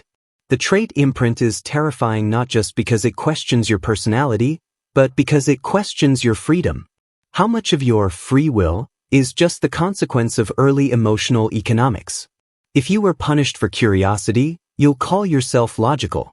If you were punished for weakness, you'll call yourself strong. But behind those labels may be a child who simply adapted over and over to stay loved. Let's take another example, perfectionism. The adult who can't rest until everything is flawless often believes they're just wired that way. But underneath may lie a child whose love was conditional, who learned that mistakes meant disapproval, that only achievement bought affection. So they refine themselves into a machine, mistaking trauma for discipline. Their trait isn't a talent. It's a wound with polish. And yet, the illusion persists. Because personality feels so real. We wear it every day. We introduce ourselves by it. I'm driven. I'm chill. I'm sensitive. These feel like truths. But they may be just the costume we were given and never allowed to take off. Like actors who forgot they're in a play. But you can start to unravel this. Not by force, but by inquiry. When you say, that's just who I am, ask, Who taught me to be this way? What was rewarded? What was rejected? Who benefited from me becoming this version of myself? You might find that your kindness was born from fear, that your independence came from never being allowed to depend, that your confidence is a shell forged to hide the fragility no one gave space for. And if that's true, you can change. Because what was imprinted can be unlearned. The nervous system isn't stone, it's soft clay. Traits are not laws. They are habits with histories. And while the world may still prefer the version of you that's easy to manage, you owe yourself the rebellion of redefinition. You are not shy. You were silenced. You are not lazy. You were numbed. You are not cold. You were unreceived. Your personality isn't a mirror.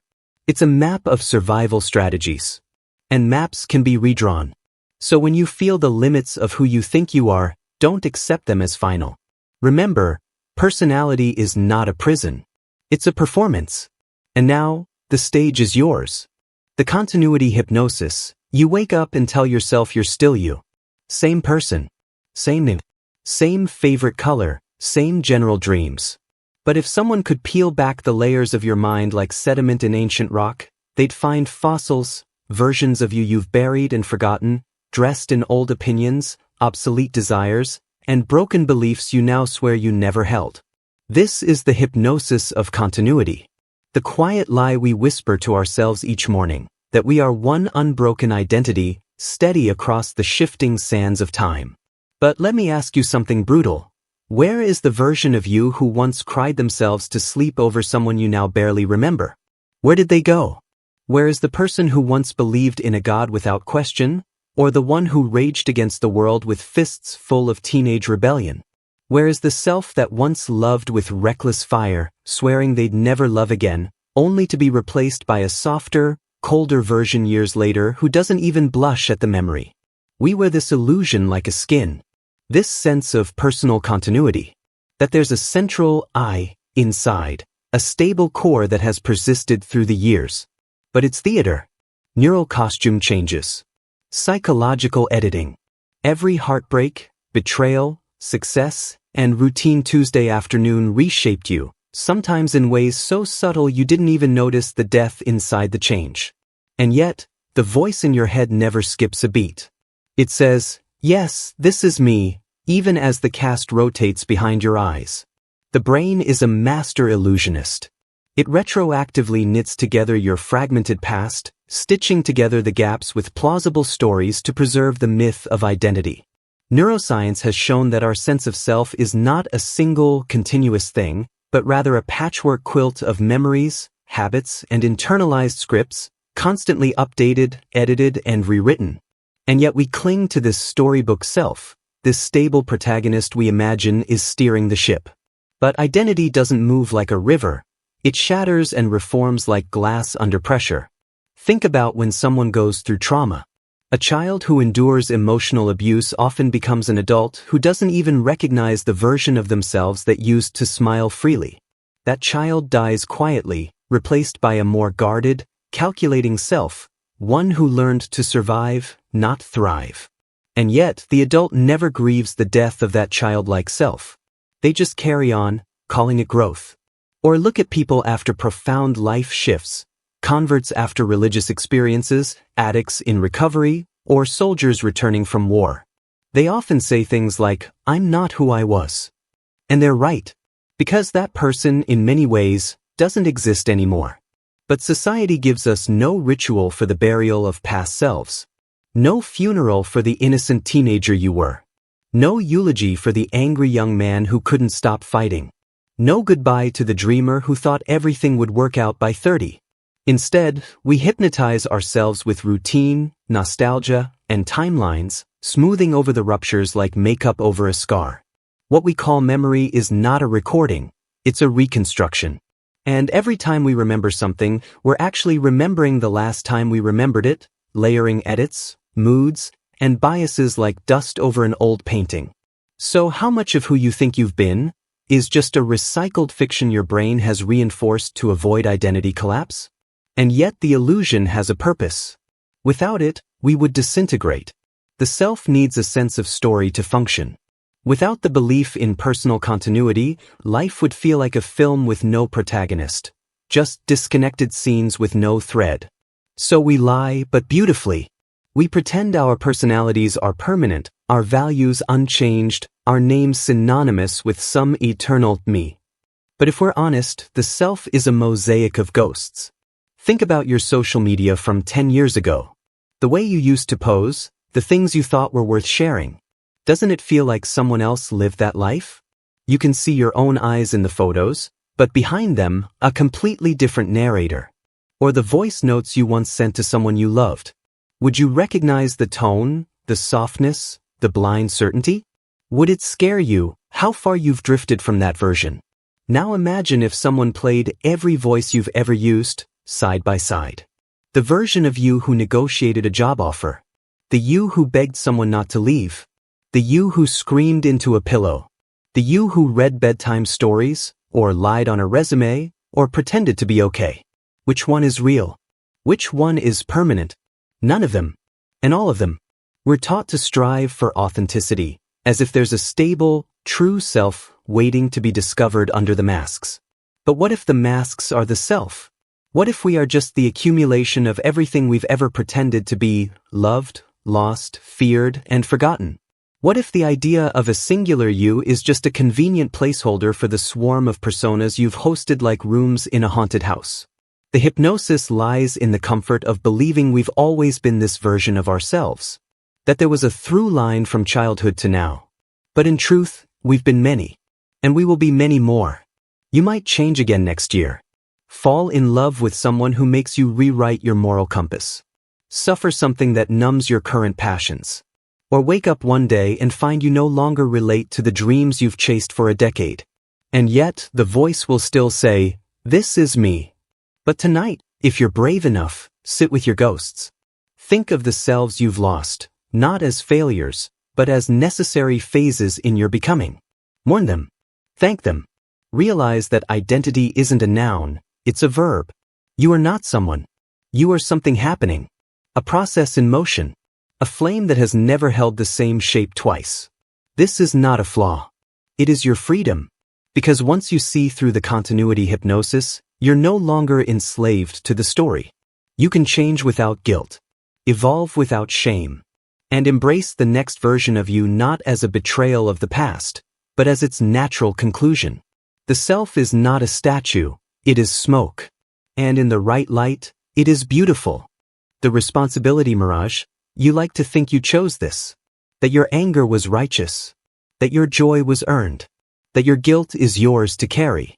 You like to believe that every word you spoke, every silence you held, every door you opened or slammed shut, all of it came from you.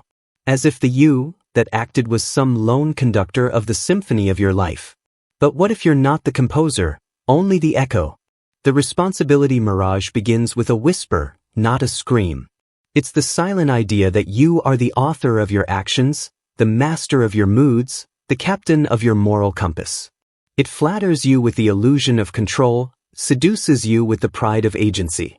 But peel back the layers, and something more disturbing waits underneath. Why did you snap at the cashier today? Why did you cry at the sound of that song? Why did you stay silent when your friend was hurting?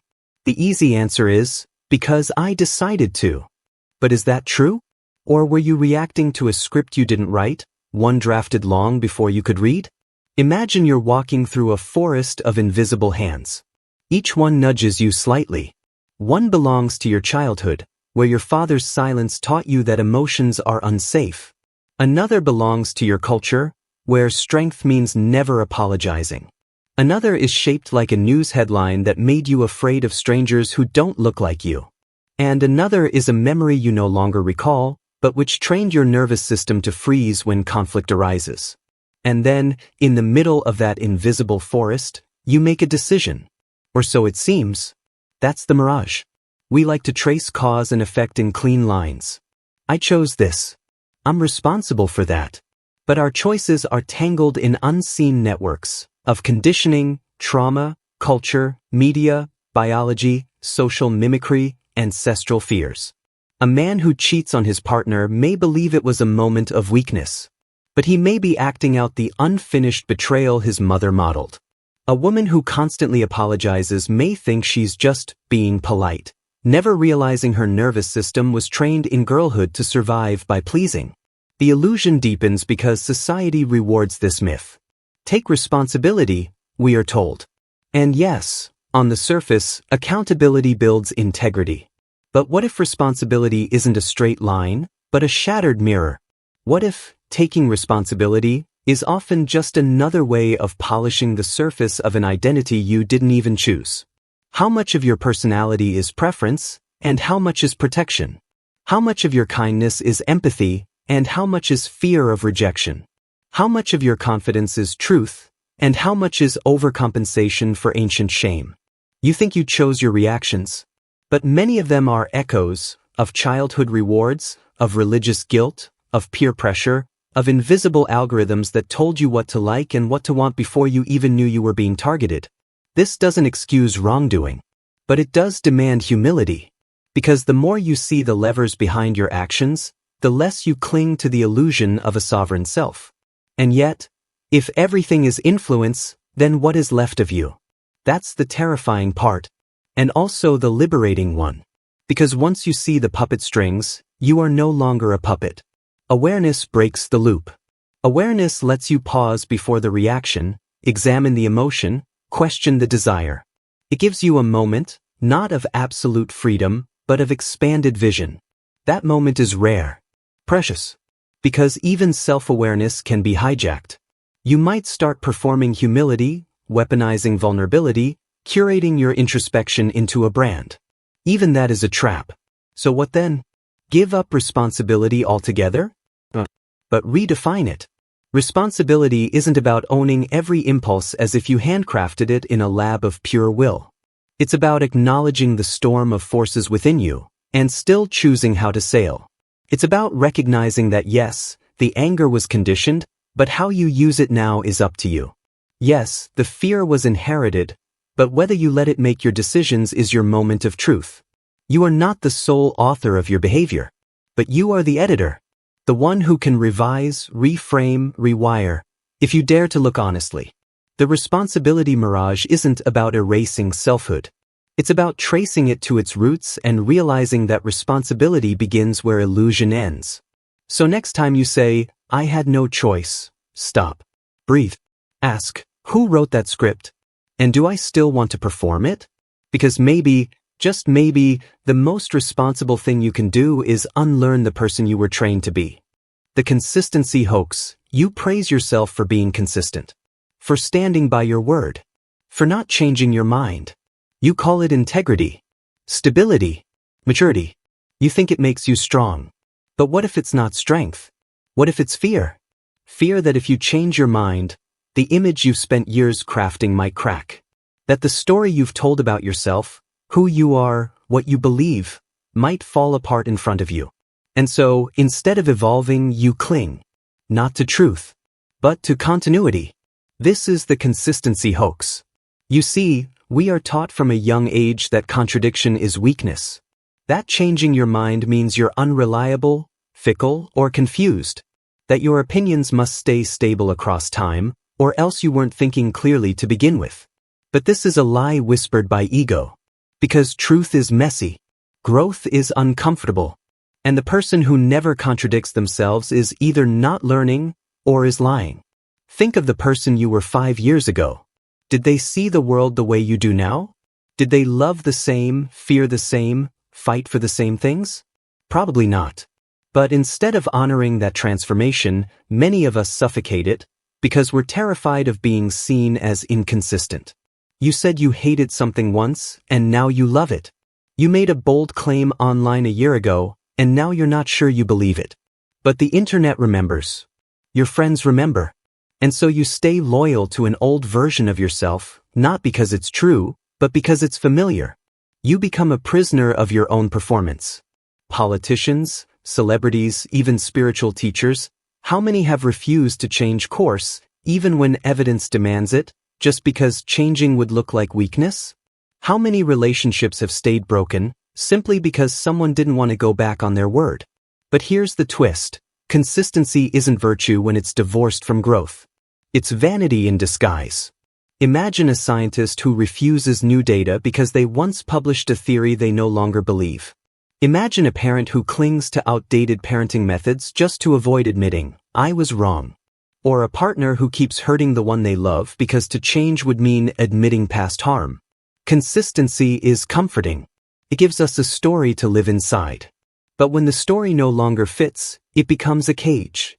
There's a psychological bias behind all this, the sunk cost fallacy. Once we invest time, energy, identity into a belief or behavior, we feel compelled to keep going, even if it's hurting us. Even if we know better now. Because stopping feels like losing, like betraying the person we were. But you are not obligated to remain who you once pretended to be. The bravest thing you can do is contradict your past when it no longer serves your present. To say, "I don't believe that anymore." To admit, "I was wrong." To whisper, "I've changed," even if it unravels everything you've built. Consistency for its own sake is not truth. It's maintenance. Image preservation. A fear of looking unstable. But what's more unstable than a person too scared to change? There's a reason we admire stories of redemption, of transformation, of awakening. Because deep down, we know the real strength isn't in never wavering. It's in listening when something inside us starts to shift. And yet, most of us fear the consequences of contradicting ourselves. We imagine the fallout, the judgment, the loss of credibility. We worry what people will think. But the real danger lies not in being inconsistent, it lies in staying loyal to a lie. There's a moment, quiet, private, when you realize your values have changed. Your truth has changed. But you're still performing the old version of you. Still repeating the same scripts, defending the same stances, living inside a costume tailored years ago. That moment is a test. Not of character, but of courage. Will you stay consistent and betray yourself? Or will you dare to evolve and contradict your history to honor your growth? No one is static. You are not a statue. You are a fluid, unfinished thing. So why worship stillness?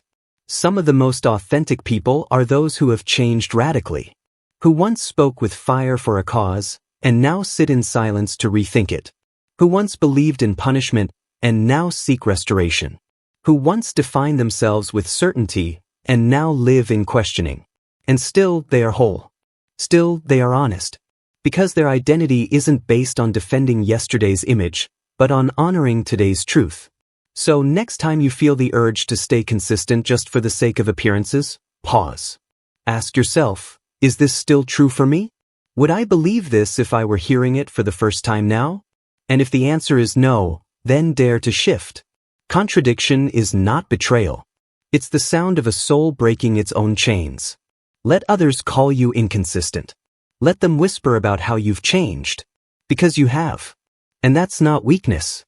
That's evolution. The inner voice idol, you call it your conscience. Your gut feeling. Your inner compass. That private voice narrating your every decision. Sometimes it whispers. Sometimes it screams. But always you listen. You trust it. Because it feels like it's you. You say, my mind told me this was right. Or, something inside me just knew. But pause. Just for a moment. And ask, who trained that voice to sound so convincing? Because here's the unsettling truth. Much of what your inner voice says was never originally yours. You were born with instincts, yes. Hunger, pain, affection. But not with beliefs. Not with self-criticism. Not with shame. Those came later. From repetition. From authority. From survival. From stories whispered into your mind so early and so often, you forgot they weren't native thoughts. Your inner voice might tell you, you're not good enough. But where did it learn that phrase? Maybe from a parent who raised their eyebrows when you failed. Maybe from a teacher who laughed at your mistakes. Maybe from a friend who disappeared when you weren't useful anymore. And over time, that line got rehearsed. Until it became an internal monologue. Until it echoed with your tone. Until it felt like it was born inside you. That's the idol you've built. A mental figure cloaked in your own voice, but forged by other people's fears, expectations, and projections. And yet, we treat it as sacred. We let it decide our worth. We let it dictate our risks. We follow it like a prophet, unaware that it's stitched together from voices we never consented to internalize. You might think you're being self-aware. But what if you're just being loyal to old programming? Think about how many of your authentic desires were installed rather than discovered. You crave success. But who defined what success means to you? You want to be attractive. But according to whose aesthetic? You feel guilt for saying no. But who taught you that your boundaries are selfish? That voice inside doesn't just guide. It polices. It judges. It keeps score. And half the rules it enforces were written by ghosts. Let's take an example. You see a job you want. Part of you lights up. The idea thrills you. But then comes the voice, you're not qualified enough. You'll embarrass yourself. Who do you think you are? And suddenly you shrink. Not because the job was impossible, but because the voice was too loud. You think that voice is realism. But it might just be your father's disappointment, dressed up as caution. Or your school system's grading logic, still calculating your potential in letters and percentages. And still, you call it intuition. But true intuition feels different. It doesn't belittle. It doesn't panic. It doesn't shame. Real intuition is quiet, grounded. It doesn't clamor for your attention. It simply offers direction. The voice you mistake for intuition often isn't that calm. It's urgent, anxious, hypercritical. And worst of all, it always wants to sound like it's protecting you. Don't stand out, it says, you'll get hurt. Don't rest, you'll fall behind. Don't speak your truth, people will leave. But what if that voice isn't protecting you? What if it's just replaying strategies you adopted to survive environments that no longer exist? That's the danger of the inner voice idol. You give it reverence. You call it truth. You ask it for guidance when it may only be echoing your captors. And the cage becomes self-sustaining, because the warden is now inside you. Even your self-love might be filtered through that voice. You say, I've learned to love myself. But is it the kind of love that still demands productivity? The kind that says, I'm worthy because I achieved, because I healed, because I improved? Is that voice truly loving? Or is it just the same performance loop, now decorated with spiritual language? The only way to know is to interrogate the voice. And that takes brutal honesty. Ask it, where did you learn this? Who first said this to me? Would I ever speak to a child this way? Would I speak to a friend like this? If the answer is no, then why do you let it speak to you like this? But dismantling the idol doesn't mean silencing your mind. It means remembering that not every inner voice is wise. Some are echoes. Some are wounds. Some are scripts you inherited before you had the tools to rewrite them. Start listening for the voice beneath the voice. The one that doesn't shout. The one that doesn't threaten. The one that says, you're allowed to change your mind. The one that says, you are not broken just because you're healing. The one that says, you can trust yourself and still question the noise inside. That voice doesn't crave power. It seeks clarity. And it doesn't sound like the world. It sounds like you before the world got to you. So the next time your inner critic begins its sermon, pause. And ask, is this voice mine? Or did I just forget who put it there? The emotional certainty, you feel it in your chest. A heat, a weight, a trembling certainty. Maybe it's rage. Maybe it's grief. Maybe it's love so sharp it slices through logic. And because it feels real, you believe it is real. How could something this powerful be anything but the truth? How could a reaction this intense be a lie? But emotions don't come with proof. They come with pressure. And that pressure convinces you, I must be right. This must be real. I'm sure of it because I feel it. This is the trap of emotional certainty, the illusion that the strength of a feeling guarantees its truth. That if you feel betrayed, someone must have betrayed you. If you feel ashamed, you must have done something wrong. If you feel in love, they must be your soulmate. You don't question the source. You surrender to the flood. But emotions are not verdicts. They are responses.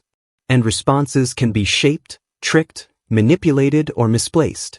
Emotions can be manufactured from a whisper. a childhood wound, a single memory replayed out of context, a song that drags your heart through someone else's grief. You can weep for a fictional character and still believe that your tears make the story true. Let's say someone ghosts you after a deep conversation. You feel devastated. You feel disrespected. You feel discarded. But is that devastation truth? Or is it being fed by every time someone made you feel invisible as a child? Is the disrespect really theirs? Or is it your mind connecting dots that have nothing to do with them at all? Because emotions don't ask for permission. They surge. And when they do, they hijack the story. A smell can trigger nostalgia so vivid it feels like time travel. A flash of color can trigger panic from a trauma you forgot you had. A phrase, half heard, can reignite an old wound you never knew was open. And in that moment, your body reacts as if it's happening now, even if it's not. But here's the terrifying part: your brain doesn't always know the difference. MRI scans show that imagined memories can light up the brain the same way real ones do. That anxiety can rise from thoughts alone, no threat required. That people can be persuaded to feel emotions through suggestion, priming, even subtle facial cues from others. Entire moods can be induced by lighting, by temperature, by a stranger's passing frown. And yet when you feel these emotions, you swear they're yours. This is how the world controls you without chains. It doesn't need to force your behavior. It just needs to influence your feeling and let you do the rest. Advertisers do this expertly. Politicians too. They don't need to argue with logic. They just need to stir your fear, your pride, your outrage. They know once you feel something deeply, you'll search for a reason to justify it. You'll call it intuition, instinct, or truth. But really, you've been activated, not awakened. This is why people stay in toxic relationships, because the highs feel real even when the love is false. Why people follow false prophets, because the conviction feels divine even when the facts fall apart. Why entire crowds move as one, because emotion spreads like fire, not like thought. And still we trust our feelings, because doubting them feels like doubting ourselves. But what if that's the bravest thing you can do? Imagine getting angry at someone and, instead of lashing out, asking, "What story is my brain telling me right now? Who taught me to react this way?" Or imagine falling for someone and pausing to wonder, is this love, or do they just remind me of someone I wanted to be loved by? These questions don't kill emotion. They liberate it. Because emotional certainty is not clarity. It's hypnosis. You are not your feelings. You are the witness to them. And when you can hold your emotions without worshiping them, you begin to reclaim your power. Strong feelings can come from real places. But they can also be echoes, manipulations, misfires. They can be flashbacks disguised as instincts. They can be fantasies dressed as faith. So next time something burns inside you and tells you it must be true, pause. Ask not just what you feel, but why, when, and who might benefit if you never questioned it. Because feelings may be honest. But honesty isn't always truth. And emotional certainty is not the same as emotional wisdom. The label contagion: you weren't born with a label. You came into the world nameless, formless, undefined. But it didn't take long before people began carving words into your identity like tattoos you never asked for. Shy. Gifted. Troubled. Too much. Not enough. Labels that stuck to your skin until you began to mistake them for your own reflection. And what began as a word someone once used to describe you became a cage you learned to decorate. This is the contagion of labels. Not that they describe us, but that they infect us. At first, they offer relief. A word that explains the ache, a diagnosis that gives shape to confusion, a title that makes you feel seen. You say, this is why I feel different. I'm an empath. I'm an overthinker. I'm an anxious attachment type. But over time, what started as explanation becomes limitation. You stop exploring the rest of you. You start shrinking yourself to fit within the definition. You don't have the label. The label has you. We forget that every label is a lens, and every lens distorts. Call a child quiet, and watch how they begin to hesitate before speaking. Praise someone as a high achiever, and you've planted the seed of anxiety in their bones, they'll now feel like failures every time they choose rest. Label someone lazy often enough, and they might stop trying altogether, because why fight a name that's already written in permanent ink? You see, labels are seductive. They offer certainty in a world that's overwhelmingly complex. If I'm an introvert, then I don't have to go to that party. If I'm a type A personality, then it makes sense that I can't relax. If I'm broken, then I'm no longer responsible for trying. But slowly, these borrowed words begin to calcify. They wrap around you like armor that never comes off, even when the war is long over. Think about it. Have you ever caught yourself saying, "That's just how I am"? And did you ever stop to ask, who taught me to be this way? Maybe someone called you sensitive in second grade, and you decided that meant you couldn't handle conflict. Maybe someone told you you were strong, and now you hide your tears because crying would make the label crack. Maybe your pain became your only identity, the survivor, the misunderstood one, the black sheep, and now healing feels like losing yourself. This is the tragedy no one warns you about. That growth often feels like betrayal. Because when you try to change, the people who once praised your label begin to resist. They liked you boxed up, predictable, definable, manageable. But when you step beyond the boundaries of their expectations, they say things like, "You've changed." And they don't mean it as a compliment. But maybe you have changed. Maybe you're allowed to. Maybe the version of you that once fit a label is no longer the whole truth. Maybe you were never just the anxious one, or the creative one, or the addict. Maybe you were always more. But the label wouldn't let you look beyond. And here's the terrifying part. We don't only accept labels, we pass them on.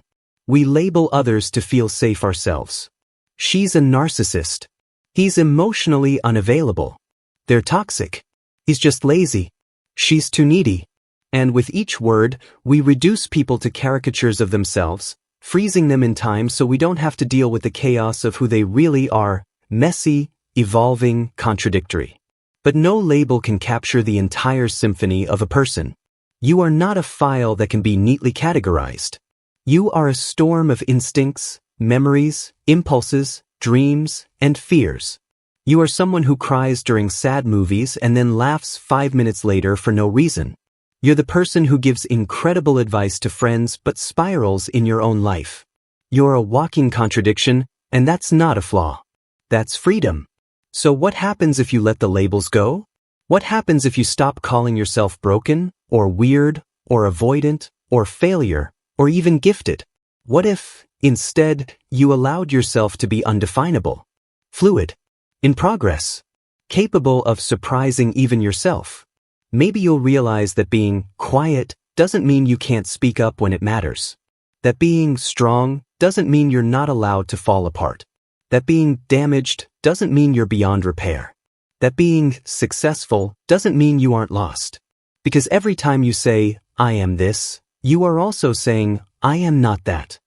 And that's how possibility dies, not with rejection, but with reduction. The real you is too wild for language, too complex for adjectives, too alive to be caged by a checklist of traits. You are a story still being written. So don't let someone else's title become your ending. Tonight, take inventory of the labels you've worn like badges and those you've swallowed like shame. Ask yourself, did I choose this, or did I inherit it? Does this describe me, or does it confine me? Because sometimes the first step to becoming who you truly are is forgetting who they told you were. The name illusion, you were given a name before you were given a choice. A sound stitched into your ears long before you understood language. It followed you like a shadow, on school registers, in whispers, in memories shouted across playgrounds and murmured in hospitals. And over time, that name hardened. Not just as a label, but as a boundary. You began to believe you were it. As if those syllables carved in ink on a certificate could hold the entire hurricane of your being. As if a few phonetic symbols were enough to contain your rage, your shame, your dreams, your undoing. That's the illusion. The name illusion. The belief that the identity you answer to is the same as the self you carry. That the person people call out to in a crowd is the sum total of who you are. But what if it's not? What if your name is just the first cage? A name is a map drawn by others, parents, cultures, religions. It's often soaked in their hopes, their regrets, their stories. Sometimes it's the echo of a dead relative. Sometimes a symbol of status, of beauty, of faith. And sometimes just a noise they liked. But you became the container for it. And so you adapted. You bent your edges to match the label. You wore the mask and forgot it was a mask. How many versions of yourself did you bury to keep the name clean? Think of all the times you wanted to scream, to run, to rebel, but didn't. Because that's not what a good son would do. Not what Nisha is supposed to feel. Not how Daniel behaves. Think of how your name came wrapped in roles, expectations, unwritten contracts. And how easily you signed them just to feel real. But reality is not polite. The wilderness of who you are does not fit in syllables. It breaks them. You are not just the name you answer to. You are the silence between names. You are the rage that doesn't have a word. The softness that language hasn't found yet. You are the stranger you almost became at 17. The artist you silenced at 25. The warrior you still refuse to look in the eye. Your name may appear on bank statements, on resumes, on tombstones, but your becoming is not confined to it. And yet, we cling to names like lifeboats. Because without them, who are we? What happens when someone forgets your name?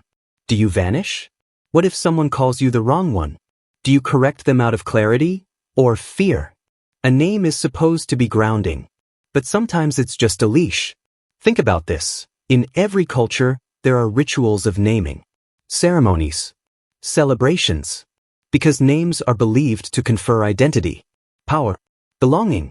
But no one tells you that you might one day outgrow the name they gave you, that you might wake up and feel it itch, feel it tighten around your soul like a garment 2 sizes too small. And when that day comes, when you feel the name no longer fits, what do? Some people rename themselves. They shed the skin. They begin again. Not just with words, but with new posture, new voice, new script. Others keep the name, but break it open from within.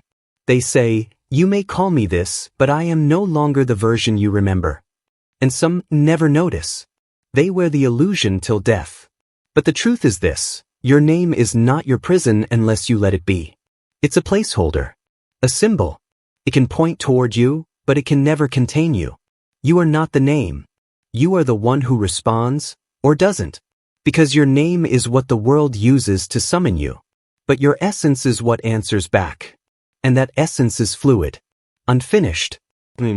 It mourns, it shifts, it dances in contradictions. It lives in that impossible space between who you were and who you're about to become. No label can grasp it. No identity can bind it forever. You are not Ravi, or Sarah, or Aisha, or Michael. You are the trembling behind the eyes, the storm beneath the smile, the ache that refuses to be simplified. You are the echo of every name you were never called, and the silence after all of them fall away. So ask yourself, when you speak your name, do you feel expansion or contraction? Does it feel like arrival or exile? And if it doesn't fit anymore, are you brave enough to let it go? The name illusion isn't about rejecting identity. It's about remembering that identity is not a fixed sculpture. It's a moving river. Your name is a boat, not an anchor. And if it ever stops floating, you're allowed to build another. Because the wilderness of what you are becoming deserves more than a name. It deserves freedom. The image enchantment, you praise yourself for being consistent. For standing by your word. For not changing your mind. You call it integrity. Stability. Maturity. You think it makes you strong. But what if it's not strength? What if it's fear? Fear that if you change your mind, the image you've spent years crafting might crack. That the story you've told about yourself, who you are, what you believe, might fall apart in front of you. And so, instead of evolving, you cling. Not to truth, but to continuity. This is the consistency hoax. You see, we are taught from a young age that contradiction is weakness. That changing your mind means you're unreliable, fickle, or confused. That your opinions must stay stable across time, or else you weren't thinking clearly to begin with. But this is a lie whispered by ego. Because truth is messy. Growth is uncomfortable. And the person who never contradicts themselves is either not learning or is lying. Think of the person you were 5 years ago. Did they see the world the way you do now? Did they love the same, fear the same, fight for the same things?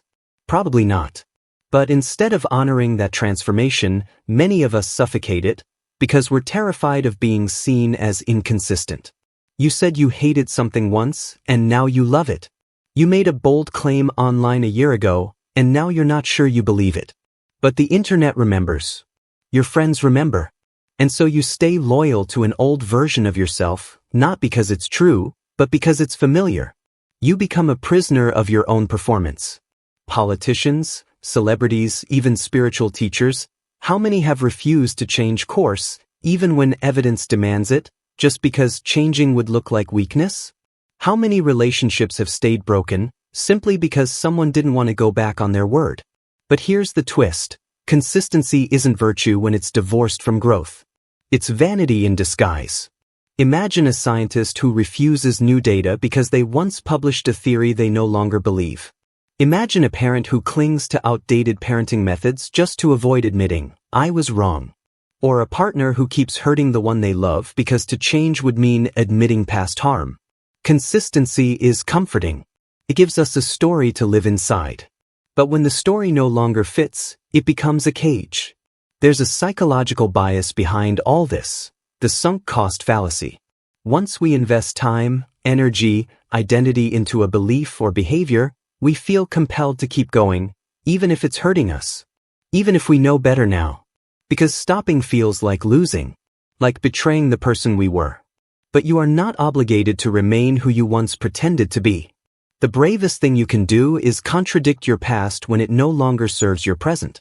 To say, "I don't believe that anymore." To admit, "I was wrong." To whisper, "I've changed," even if it unravels everything you've built. Consistency for its own sake is not truth. It's maintenance, image preservation, a fear of looking unstable. But what's more unstable than a person too scared to change? There's a reason we admire stories of redemption, of transformation, of awakening. Because deep down, we know the real strength isn't in never wavering. It's in listening when something inside us starts to shift. And yet, most of us fear the consequences of contradicting ourselves. We imagine the fallout, the judgment, the loss of credibility. We worry what people will think. But the real danger lies not in being inconsistent, it lies in staying loyal to a lie. There's a moment, quiet, private, when you realize your values have changed. Your truth has changed. But you're still performing the old version of you. Still repeating the same scripts, defending the same stances, living inside a costume tailored years ago. That moment is a test. Not of character, but of courage. Will you stay consistent and betray yourself? Or will you dare to evolve and contradict your history to honor your growth? No one is static. You are not a statue. You are a fluid, unfinished thing. So why worship stillness? Some of the most authentic people are those who have changed radically, who once spoke with fire for a cause and now sit in silence to rethink it, who once believed in punishment and now seek restoration, who once defined themselves with certainty and now live in questioning. And still they are whole. Still they are honest. Because their identity isn't based on defending yesterday's image, but on honoring today's truth. So next time you feel the urge to stay consistent just for the sake of appearances, pause. Ask yourself, is this still true for me? Would I believe this if I were hearing it for the first time now? And if the answer is no, then dare to shift. Contradiction is not betrayal. It's the sound of a soul breaking its own chains. Let others call you inconsistent. Let them whisper about how you've changed. Because you have. And that's not weakness. That's evolution. The motivation mirage. You say you're ambitious, driven, passionate, that you want to make something of yourself. You speak of goals and dreams with conviction, as if they were carved into your soul before you ever had a choice. But if you slow down, just enough to feel beneath the surface, you might find something else beneath that fire. A stage, a spotlight, an invisible audience you've been performing for all along. This is the motivation mirage. The illusion that your desires are entirely your own, when so many were quietly planted in you by forces you've long forgotten to question. You work late into the night, telling yourself it's because you love what you do. But who are you picturing clapping when you finally succeed? Whose validation are you really chasing? You say you want to be great.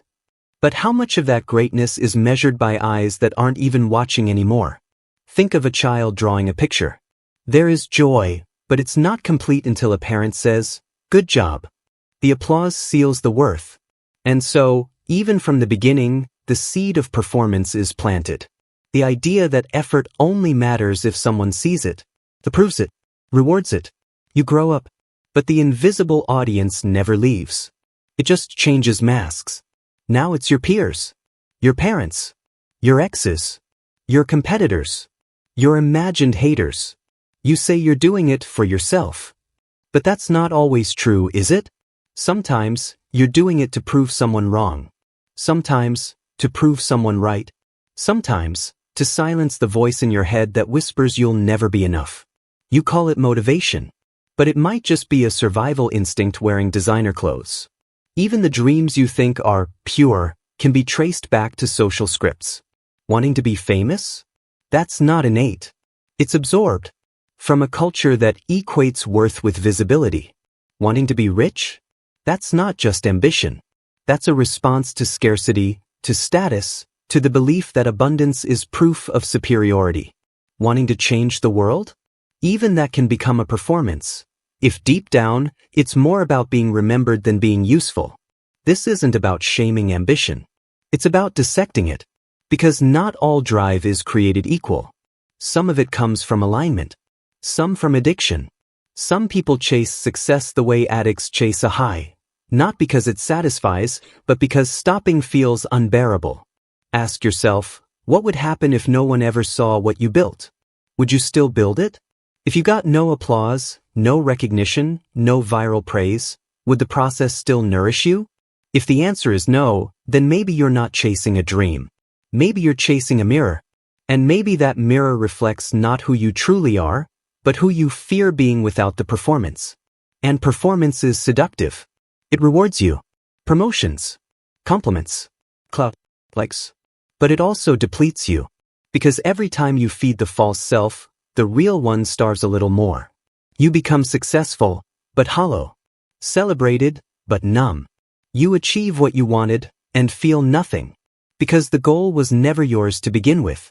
This is the motivation mirage. A thirst that grows the more you drink. A fire that burns brighter, even as it consumes your peace.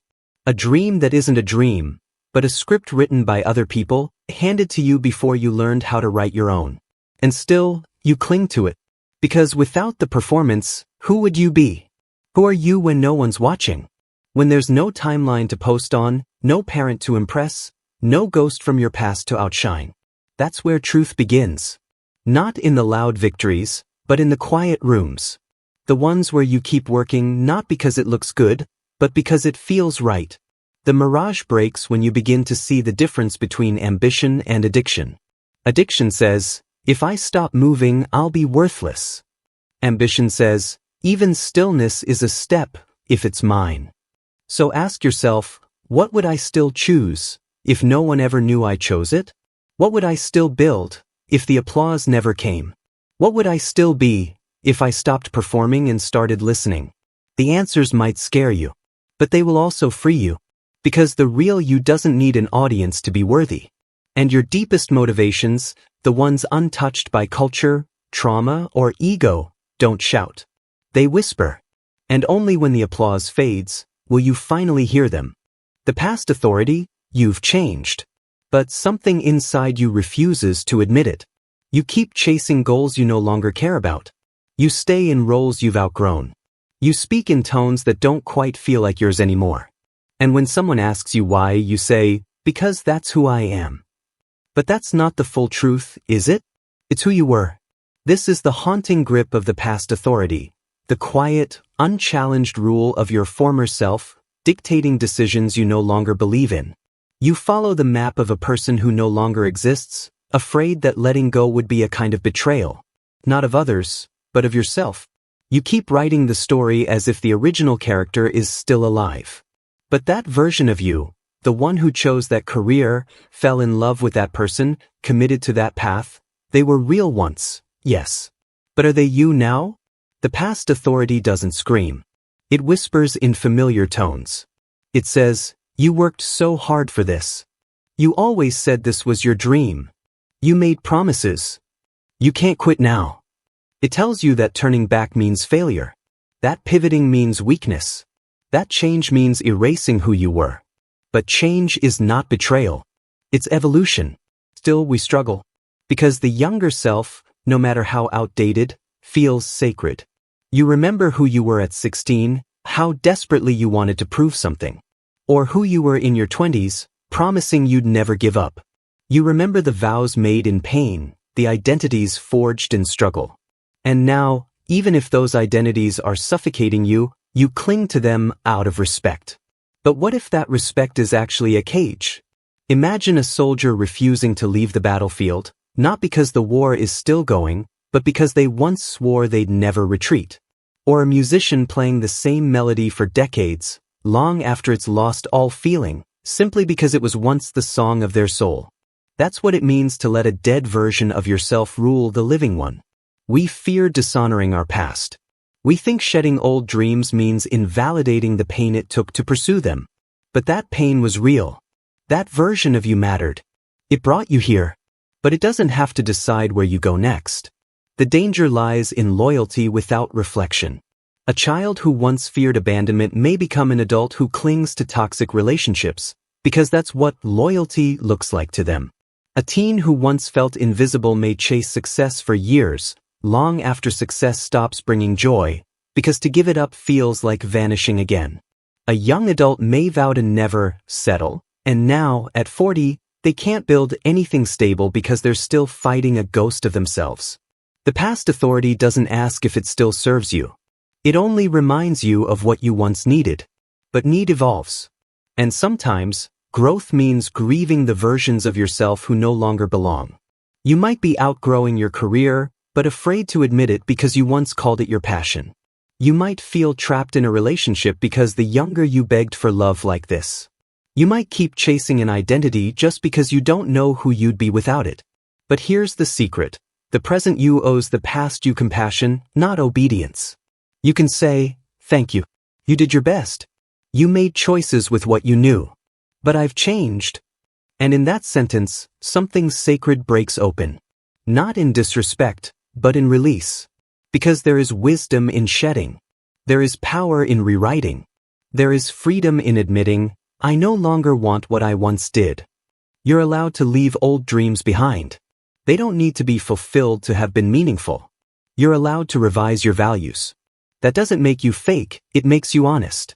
And you're allowed to step into uncertainty, even if the former you swore they never would. Because the future cannot bloom in soil fertilized only by memory. So when you find yourself making choices that don't light you up, ask, who am I doing this for? If the answer is a version of you from 5 years ago, 10 years ago, or a childhood you barely remember, pause. Does that version still know you? Would they even recognize you? Or are you bowing to a ghost? You don't have to carry every promise you once made in survival. You don't have to finish every story just because you started it. The past may have authority, but only if you forget you can reclaim it. The self is not a monument. It's a river. Let it flow.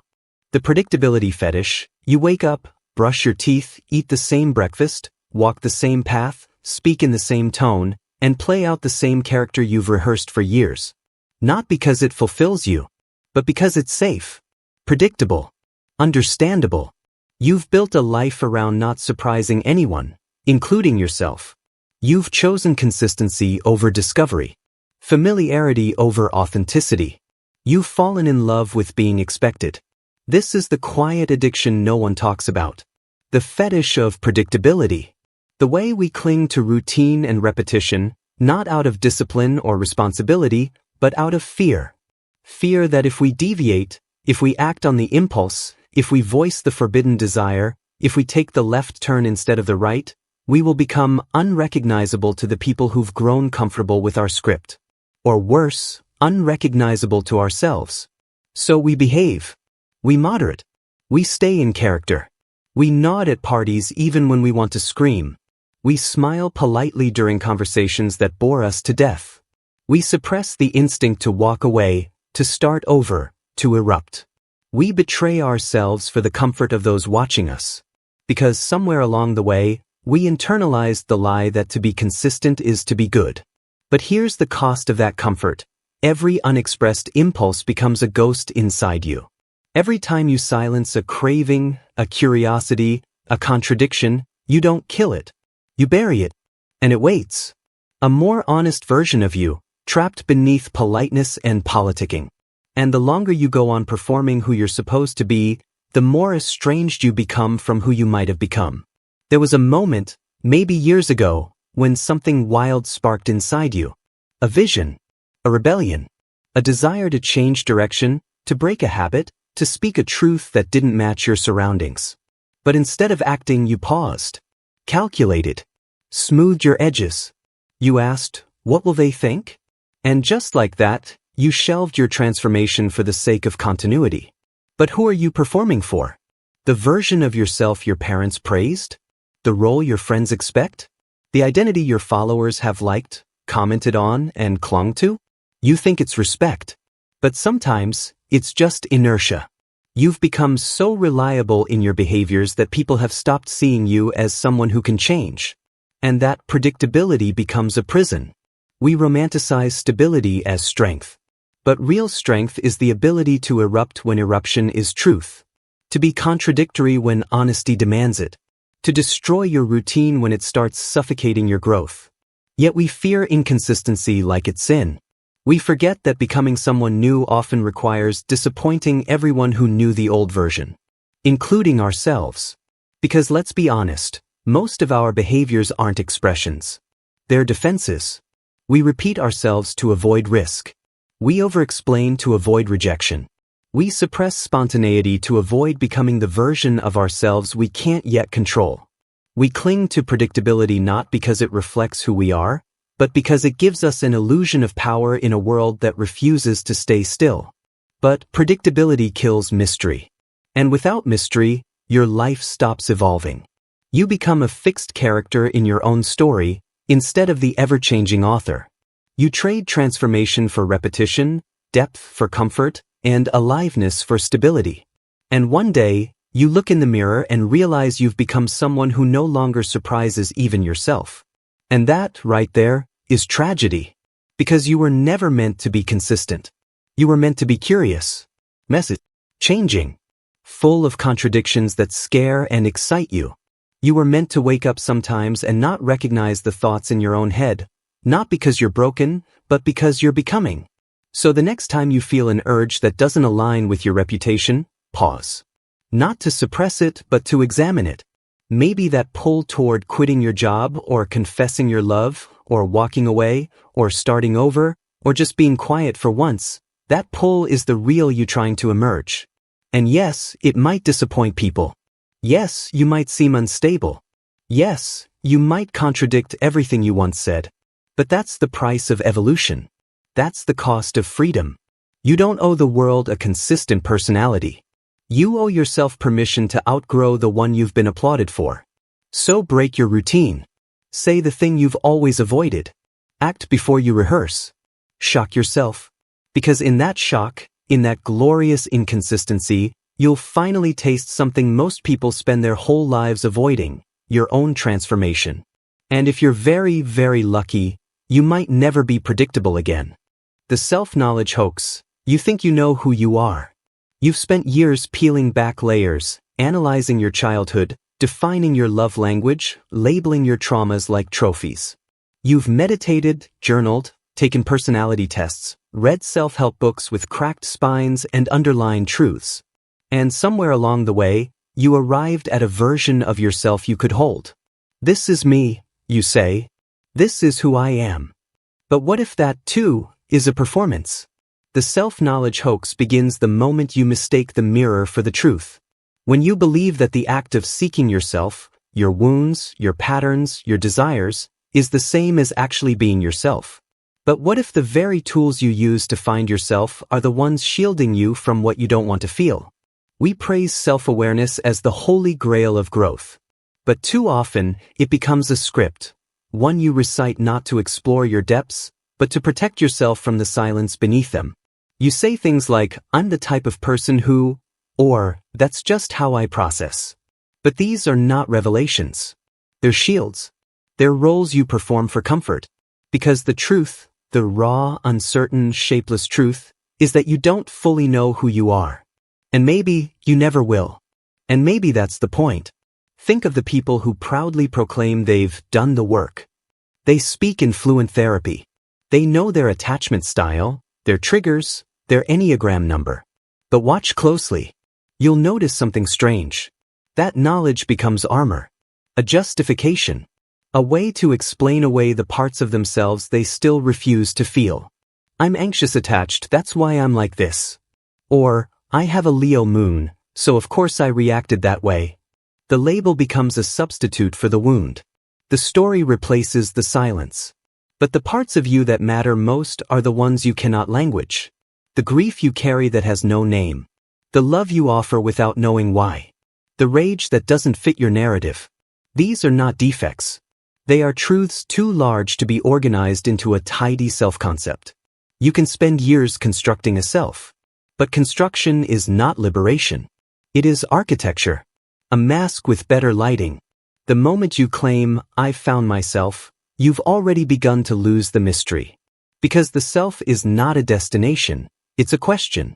And sometimes, the people most obsessed with knowing themselves are the ones running fastest from what they'll never understand. You become addicted to the search, to improvement, to peeling layers and naming shadows. But what if the search is just a distraction from the quiet terror of not being able to define yourself at all? It's more comfortable to say, "I am this," than to admit, "I don't know who I am today." Because that admission is terrifying. Because it requires you to face the abyss without a map. But here's the secret. The real you does not exist in fixed sentences. It exists in motion, in contradiction, in evolution. You are not a stable sculpture waiting to be discovered. You are a shifting current, a sky that never settles. And the moment you name yourself completely, you risk becoming a prisoner of that name. Yes, there is power in self-understanding. Yes, there is beauty in therapy, in reflection, in decoding the roots of your pain. But there is also danger. Because the mind craves certainty more than truth. And the more certain you become about who you are, the less room you leave for who you might still become. What if your need to know yourself is actually just a fear of dissolving? What if your identity is a raft built not to find you, but to avoid drowning? To be human is to live inside a paradox. You want to be seen, yet you hide. You want freedom, yet you cling to definitions. You want growth, but fear the death of your current self. And so you settle for the illusion of knowing. But the truest self is the one that can look into the mirror and say, "I am a mystery." And that's okay. The self-knowledge hoax is not a failure. It's a phase, a stage on the path. But don't stop there. Don't become addicted to the mirror. Step beyond it. Let go of needing to name every emotion, every impulse, every flaw. Let your unknown self breathe. There's a version of you that has not yet spoken. A self still gestating in silence. And it will not reveal itself through analysis. It will arrive through surrender, through living, through failing and grieving and loving without needing to dissect every moment. Because maybe the highest form of self-knowledge is wonder. The experience monopoly, you walk through the world as if your version of it is the version. Your joys are universal. Your pain is the standard. Your truth, the clearest, most grounded truth there is. You wouldn't say it out loud, but deep down, you believe your experience is the center.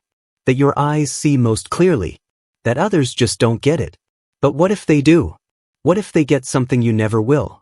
This is the experience monopoly, the illusion that your perspective holds more weight simply because it's yours. The quiet arrogance of assuming your clarity is clearer than someone else's confusion. That your logic makes more sense than someone else's chaos. That your lens isn't a lens at all, but a window to the real world.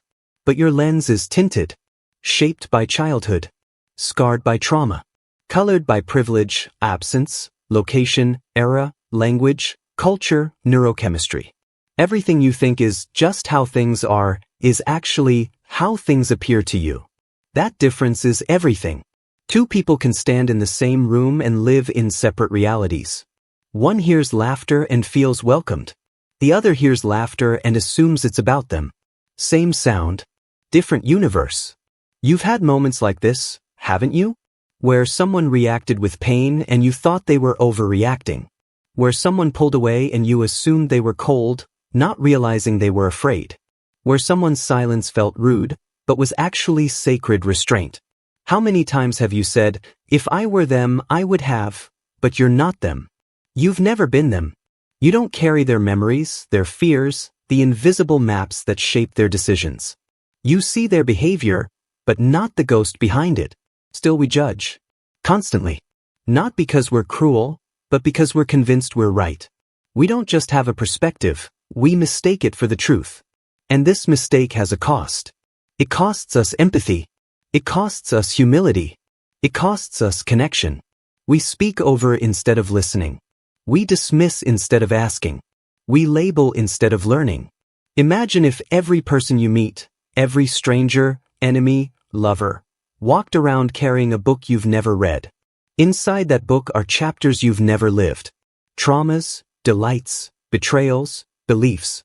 Whole paragraphs explaining why they flinch at praise, or talk too much when nervous, or never text first. But you don't read the book. You just react to the cover.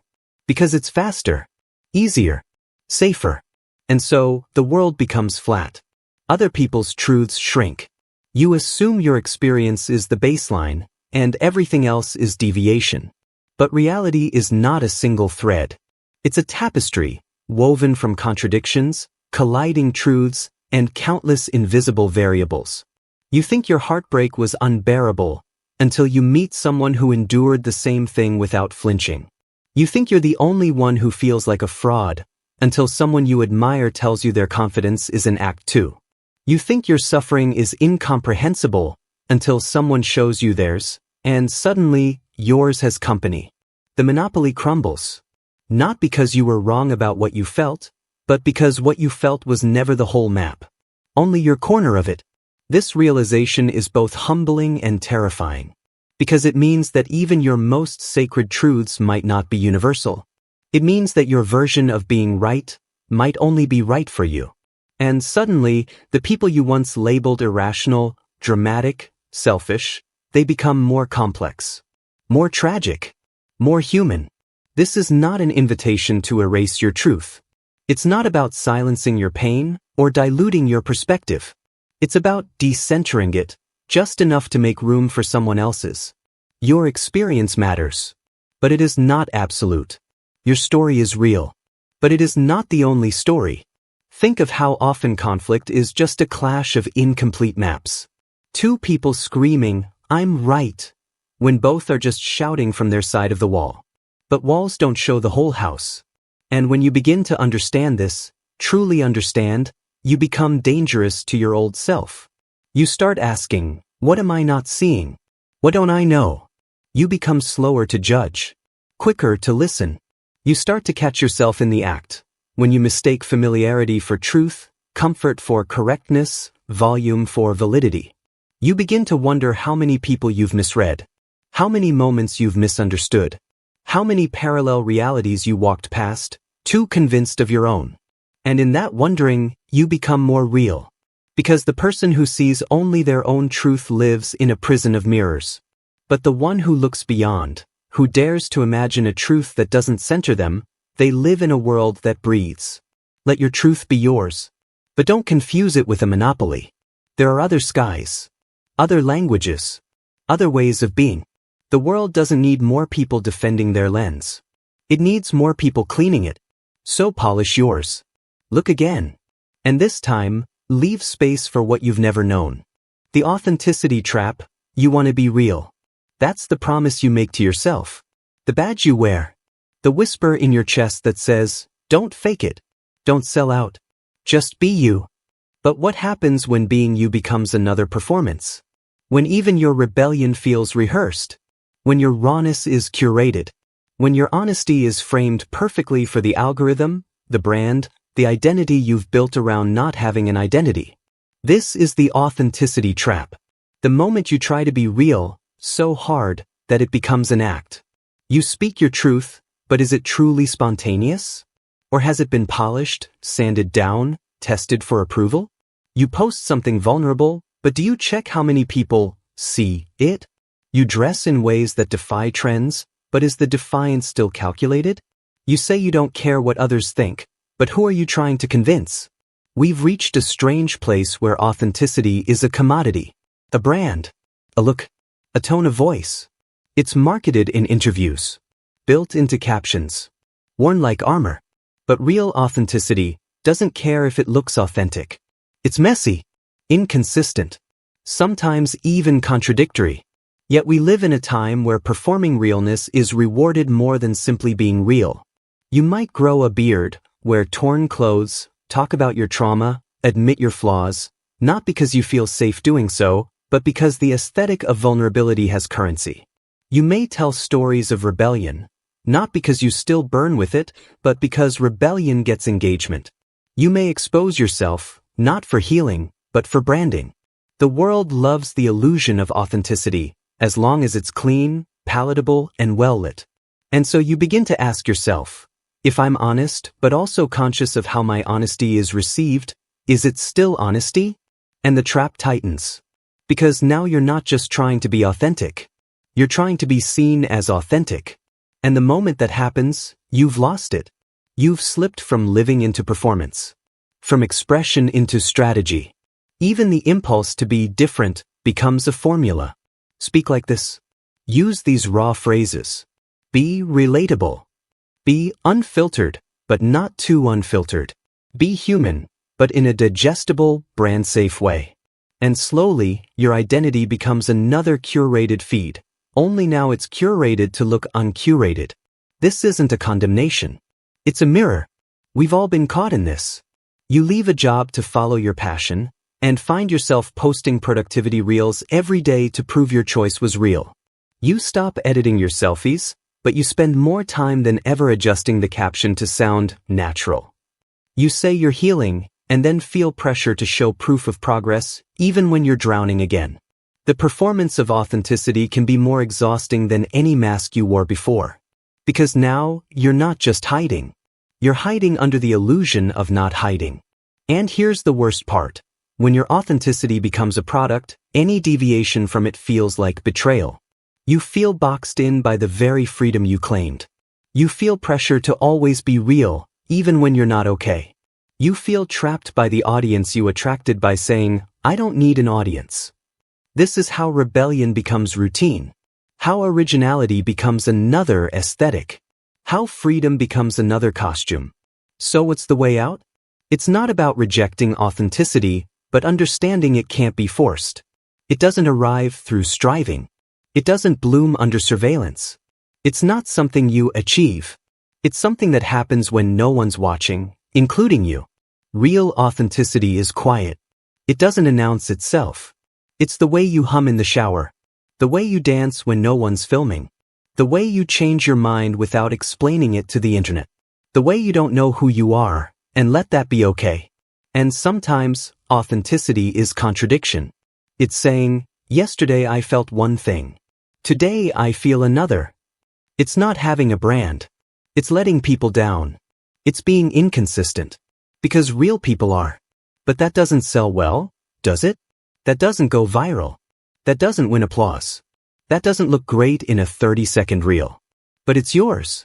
And maybe that's the quiet revolution, reclaiming the parts of you that aren't meant to be witnessed. That don't serve a narrative. That have no caption. No arc. No audience. Maybe freedom isn't being seen as real. Maybe freedom is not needing to be seen at all. The origin myth, you were told who you are before you ever got to decide. Maybe it was the quiet child, the troublemaker, the gifted one, the burden. Maybe you were labeled the peacemaker, the black sheep, the dreamer, the disappointment. And because those labels came early, because they arrived wrapped in the voices of people who fed you, clothed you, scolded you, hugged you, you didn't question them. You absorbed them. And somewhere along the way, they became your origin myth. Not a memory, a myth. A story repeated so often, in so many tones, by so many people, that it hardened into identity. This is who you are. This is where you came from. This is the shape you must take. But origin myths lie. They pretend to be truth when they are just echoes, fragments of early perceptions, filtered through adult projections, crystallized by repetition. You were not born difficult. You were a child in pain, expressing confusion the only way you knew how. You were not too sensitive. You were someone who noticed what others tried to hide. You were not too much. You were someone whose bigness scared people who had shrunk themselves to survive. Yet now, years later, you still narrate your life through those old scripts. You say things like, "I've always been like this. I've never been good at that. This is just who I am." But is it really? Or is it just who you were told to be, and who you learned to remain? The origin myth convinces you that selfhood is fossilized, that you are bound to the first draft of your story, that even now, as your soul ripens and shifts, you must stay loyal to the character they cast you as. Because if you let go of that version, what's left? But childhood is not prophecy. It's just the opening scene. And you are allowed to rewrite.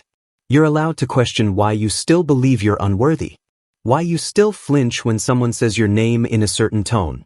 Why your first instinct is to explain yourself, apologize, or make yourself smaller. You're allowed to ask, who taught me that my needs were too much? Who made me feel like my voice was dangerous? Who convinced me that my dreams were delusions? And when the answers come, soft, sharp, sometimes in your own voice, you're allowed to grieve. Because letting go of an origin myth doesn't mean denying what happened. It means refusing to let it hold the pen any longer. Imagine a child who was told they were lazy because they struggled in school. They grow up believing they are unmotivated, unreliable. But really, they had undiagnosed learning differences, or lived in chaos, or needed support they never got. That myth wasn't truth. It was a misunderstanding. But it still shaped their choices for decades. Now imagine shedding it. Imagine waking up and saying, "I'm not lazy. I was neglected. I'm not broken. I was misread. I'm not defined by how they saw me." That is the power of myth breaking. And yet, it's terrifying. Because myths are not just stories. They're scaffolding. Without them, we lose our sense of coherence. Even painful myths offer familiarity.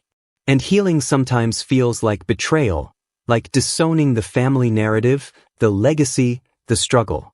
But the real betrayal is living a life that isn't yours. You are allowed to abandon any myth you outgrow. You are allowed to shed every sentence that begins with "I've always" and replace it with "I'm learning." You are allowed to reintroduce yourself to yourself. As many times as it takes. Even your memories can evolve. Neuroscience tells us they're not fixed. They're reconstructed each time we recall them. That means your past is pliable. Not in the facts, but in the meaning. You can remember being left out and no longer blame yourself. You can revisit that moment you were silenced and no longer believe your voice is a threat. You can return to the places that hurt you, not to stay, but to retrieve what was stolen. The origin myth says, this is who you've always been. But you can say back, maybe, but it's not who I am now. You're not required to keep living as a tribute to your former self. Not to the child who had to survive by pleasing. Not to the teen who believed they were unlovable. Not to the young adult who mistook performance for worth. All of them deserve your compassion. None of them deserve your chains. Your identity is not a tombstone. It is a living, breathing manuscript. Write something new. The shadow denial, you call yourself good. Peaceful. You say, I don't have a temper, or I could never hurt someone, or I've forgiven everything. You say it with such certainty that even you begin to believe it. But deep beneath your calm exterior, something else stirs. A flicker of rage when someone interrupts you. A stab of envy when your friend succeeds. A secret satisfaction when someone who wronged you finally suffers. You tell yourself these feelings aren't yours. that they're fleeting. Accidents. Not who you are. But that's a lie. A dangerous one. Because this is shadow denial, the refusal to admit the darkness you carry. The parts of you you've labeled unacceptable, buried deep in your subconscious, and now pretend never existed. You think that by ignoring your inner chaos, it disappears. But the truth is far more terrifying. It only grows stronger in the dark. You've learned to present the polished version of yourself. The agreeable self. The wise, composed, likable self. But that version is a mask, held tightly in place not by confidence, but by fear. Fear of what would happen if the real you, the full you, was seen. And make no mistake, the parts you reject don't vanish. They mutate. You exile your anger, and it comes back as passive aggression. You deny your jealousy, and it becomes cold indifference. You suppress your sadness, and it manifests as numbness. The shadow doesn't disappear when ignored, it becomes unconscious behavior. Think about the times you overreacted and didn't know why. The people you hated instantly without reason. The relationships you sabotaged, then called fate. These were not accidents. These were moments when your shadow took the wheel. Not because it's evil, but because it's been locked in the basement too long and wants out. Carl Jung once wrote, "Until you make the unconscious conscious, it will direct your life and you will call it fate." But most of us would rather call it fate. We'd rather blame others, blame circumstances, blame timing, anything but face the monster under our own bed. But the monster isn't trying to destroy you. It's trying to be seen. Maybe you carry rage from a childhood where your voice didn't matter. Maybe you harbor bitterness from betrayals you told yourself you forgave. Maybe you still ache from wounds you dressed with smiles. Whatever it is, it's still in you. And until you stop pretending you're only light, your darkness will define you. We live in a culture obsessed with positivity. We glorify emotional control, high vibrations, love, and light. But real wholeness isn't found in denying the dark. It's found in holding both. In admitting, yes, I'm capable of harm. Yes, I have fantasies I don't talk about. Yes, there are parts of me I don't understand, and that terrifies me. That honesty isn't weakness. It's the beginning of liberation. Because when you acknowledge your shadow, something strange happens. It softens. It stops screaming for attention. It starts integrating. You realize your anger can become boundary setting. Your envy can become motivation. Your selfishness can become self-respect. The parts you feared aren't villains, they're misunderstood allies. But this only happens when you stop running. Sit with your shame. Not to drown in it, but to understand its roots. Revisit your jealousy. Not to justify it, but to learn what it's trying to protect. Examine your cruelty, not to excuse it, but to see where you first learned it. The more you explore your inner darkness, the less it controls you. And no, it won't be pretty. Shadow work is not spiritual spa day. It's emotional excavation. It's sitting in the mud of your worst traits and resisting the urge to escape. It's admitting you're not always kind, not always fair, not always forgiving. It's grieving the person you pretended to be. But beyond that grief, power, integrity, self-respect. Because the most dangerous person isn't the one who feels rage, it's the one who denies having any. The one who calls themselves harmless while bleeding others through silence. The one who preaches love while repressing decades of unresolved pain. You don't heal by being good. You heal by being whole. So tonight, look in the mirror and say, I carry darkness. And it's mine. Say it without guilt. Without panic. Without flinching. Because only when you see your full reflection, light, shadow, and everything in between, do you begin to understand what it means to be truly awake. You are not just what you show the world. You are also what you've hidden, what you've denied, what you were too scared to become. And when you make peace with that, you stop being a puppet of your own repression. You stop being at war with yourself. And you begin, finally, to become whole. The selfhood mirage. You've been taught to believe there's a real you hidden somewhere beneath the noise. The core self. An authentic identity. As if selfhood were a treasure buried deep in your soul, something to find, polish, and protect. You were told to go looking for it. Through pain, through prayer, through purpose. To peel away distractions, expectations, masks. And eventually, if you're lucky, you'll meet the real you. But what if that's just another illusion? What if identity isn't found, but built? What if the self isn't something waiting, but something you create each time you shed the lies you thought were truth? This is the selfhood mirage. The belief that there is one true version of you, etched into your DNA, immune to time or trauma. A constant beneath the chaos. And so you spend years trying to discover it. You quit jobs that don't feel like you. End relationships that aren't aligned.